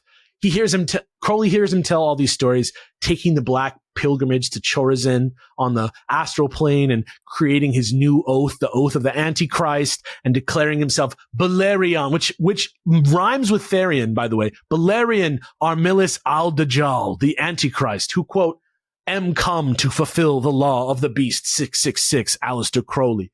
And Parsons would have been like the annoying person to play Dungeons and Dragons with. He's not that. Crowley just thinks it's all stupid, even though in Parsons' mind he thinks it's like finally finished his Babalon Working, and it's his greatest achievement in his entire life so far, and it reaffirms his belief in himself, even as he loses the faith of more and more people around him who once saw so much promise in him as a magician and rocket scientist. And this is when he writes the book about himself to himself, as well as something called the Book of Antichrist, like the anti-life equation, I think is how Antichrist is supposed to be read there. That's that where DC got it? Which said that if he was still alive in 9 years, Babylon would manifest on Earth and a nation would arise who embraces Thelema and dominate the world. But he didn't live 9 years. But eventually, riding this wave, Parsons gets another job with Hughes Aircraft Company where he's going to design some stuff they were building in Culver City, some kind of chemical factory there. But I guess one day, a secretary at Hughes sees him working on some kind of shady contract with like Zionists in America and the Israeli rocket program. And it could be above board, but there's something shady about it. And nobody's really clear what's going on. So she just, out of caution, reports him to the FBI. He is immediately fired. But lucky for him, though he goes through a trial for possible espionage, he's found not guilty, but he is banned from working on classified shit ever again. So instead, he founds a company in North Hollywood in the early 50s that makes all kinds of on-set special effects for movies like fire and fog and squibs and shit like that, just as a means of surviving. He makes it all by hand himself. And eventually, Marjorie comes back from Mexico and his life almost looks stable again. And he moves into yet another house on Millionaires Row on Orange Grove Ave, which he again turns into a bohemian fuck mansion. And he lives in it for a while he makes his own version of the magic, which is called the witchcraft, and his own new belief system, which he calls the Gnosis. And then a few months later, in June of 1952, while they were all set and packed for a huge trip to Mexico the next day, possibly to spend some serious time there starting a business in secret, which is another reason maybe the government was after him, Parsons gets an order for some on-set explosives for his company, heads back home to make them in his lab. And nobody knows exactly what happened, but the most likely scenario is that something slipped out of his hands and he bent down to catch it because it blew his right arm off, broke the rest of his limbs, ripped a big hole through the right side of his face. And apparently the explosion was large enough that if the building he was in wasn't made of like the heaviest timber known to man, it probably would have leveled my house. It probably would have leveled almost any building that could have happened in. However, he was still alive when he was found somehow and dragged out from under like an old timey bathtub. And he was rushed to the hospital. But sadly, he was pronounced dead on arrival, with his last words reportedly being, as Jesse will read for us now, 3 simple words. I wasn't done. That's right. He was just 37 years old, my age right now. And neither the witchcraft or the gnosis were complete. He was 37? Yeah. Yeah. When he died. Dude yeah. is I thought fucking lived a very short, explosive life. Like, he started like 11,000 businesses. He Yeah. married 65,000 women. He got cuffed by 25 different men. And he did all that in 37 short years. Probably in like 17 years. Yeah. Yeah, let's say 15, 7 like years, somewhere around there. Yeah, because he definitely wasn't like a kid doing that. So Yeah, Right, damn. exactly. Yeah, it happened all in like his 20s into death. So earlier that March, mysteriously, Kurt will read this first now. Parsons wrote this in his notes, which is interesting to think about after the fact. And in that day, the manifestation of Babylon, my work will be accomplished, and I shall be blown away upon the breath of the Father. Whoa. Something he wrote, which is pretty strange. Also, there was that book where he wrote that he blew up in an explosion. That night, as Jack's mother, Ruth, learned of her son's death, she said, quote, "I can't stand to live without him. I adored him." And she got absolutely wasted. And then she swallowed between 23 and 50 sleeping pills, depending on who you asked. Yeah, that night, same night. And she was found slumped over dead in her living room chair around 9 p.m. And it's hard at a time like this, thinking about these things, for the mind not to drift to that weird thing Parsons said that one time about needing an Oedipal complex to find magic. So for you, a few more crumbs along those lines, perhaps more than you probably wanted. But nevertheless, here you go. In amongst the wreckage that night, a piece of note was recovered, which seemed to be from some sort of personal diary, not scientific stuff. Jesse will read that for us now. It goes like this. Let me know thy misery totally, and spare not and be not spared, sacrament and crucifixion. Oh, my passions and shame, mothers, sisters. And just in case it's not clear what he probably meant by that, I'll first remind you that his first great joy in his romantic life was having sex with his wife's 17-year-old sister. And then secondly, I'll have Mathis read what, quote, amateur rocket advocate Harold Chambers had been told on more than one separate occasion after the death of Jack Parsons, which is that, quote, an odd, bizarre, fairly big box decorated with snakes and dragons was found in a trailer at Parsons' residence. The odd box was found to contain home movies of Parsons and his mother having sex, not only with each other, but also with Ruth's big dog. According to reports from Pasadena police passed down to their friend Harold Chambers, we now have circumstantial evidence that John Parsons indeed fulfilled his goal to, quote, exteriorize his Oedipus complex. Ruth Parsons' big dog also made it difficult for police to attend to her suicide scene. After being attacked by Ruth's agitated beast, Pasadena officers shot the dog in the head. Pretty insane stuff. I didn't want to bring this up now that we're here, I want to. Yeah. But I didn't want to bring this up during the whole talking about the background and everything. Yes. But the more you talked about the way all these guys operated in this space, I was going to say it's a little Epstein-y. Yes. Yes, it is. And now that we're here, I'm like, no, it full on is. This is. Yes. Oh, yeah. Yeah. The way they write to each other and talk, it's like that damn book they just released all the photos from. Yes. Yes. Where it's book. like, yo, Exactly. these guys had issues. Yeah, Dude, they all knew each other. They all touched tips. It was weird. Yeah. 2 years later, in a Crowleyan/Thelemite inspired film by eventual Bobby Beausoleil collaborator Kenneth Anger, who we've met before in this story, called Inauguration of the Pleasure Dome, Marjorie Cameron actually appears on screen as a character called the Scarlet Woman. And in the years following, she had said that the film version of her as this object of Parsons' intent was something like what a chaos magician like Grant Morrison might call a hypersigil, which was intended by Cameron to be the push finally needed to finish the Babalon Working once and for all. And that finally, years later, upon the release of that film, as it won awards and stuff and reached the grand public, Babalon, as written in the Book of Antichrist by Jack Parsons, was in fact personified in her to her satisfaction. Then she moved to the desert and got really into UFOs. But hey, that's a story for another time. Yep. Kurt, thank you so much for joining us today as we learn the story of Jack Parsons. What a pleasure to have you on for the final episode of LA Month. Please let the people know where they can find more Kurt if they want it, or point them to some kind of cool thing you're into or want to promote at this time. First off, what a fucking nightmare guy this guy was. Holy shit. Yeah. Truly terrifying. I get why Christian conservatives hate science now. Yes. Right? I see the Venn diagram clearly. I understand. It's a gateway drug. I guess so. Holy shit. You can find me at Kurt Maloney on TikTok and Instagram. If you are listening to this and you're in Australia or in the UK, Dropout Improv Live is going on tour next summer. So come check out a show. If not, most of the stuff I do is at dropout.tv. Great. Hell yeah, man. Thank you guys out there for listening. Please go to our website and buy our top secret stickers featuring the very excellent art of Dory's Doodles. 5 crazy stickers about an episode of Chilluminati. You don't get to see which one, but the stickers are sick. Link in the description. Thank you all so much for being part of this wonderful LA Month experiment here on the show. Thanks to all the guests. Thanks to all the cool things that we got to do. Back to your regularly scheduled programming next week. Mathis, take me away. Off to do it, Minnesota, patreon.com/Chilluminati pod. Thank you again, Kurt. It's wonderful to have you. We love you. Appreciate you, everybody. Goodbye. Bye.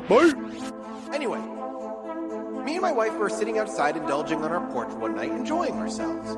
I needed to go to the bathroom, so I stepped back inside, and after a few moments, I hear my wife go, "Holy shit, get out here." So I quickly dash back outside, and she's looking up at the sky in awe. I look up too, and there's a perfect line of dozen lights traveling across the sky.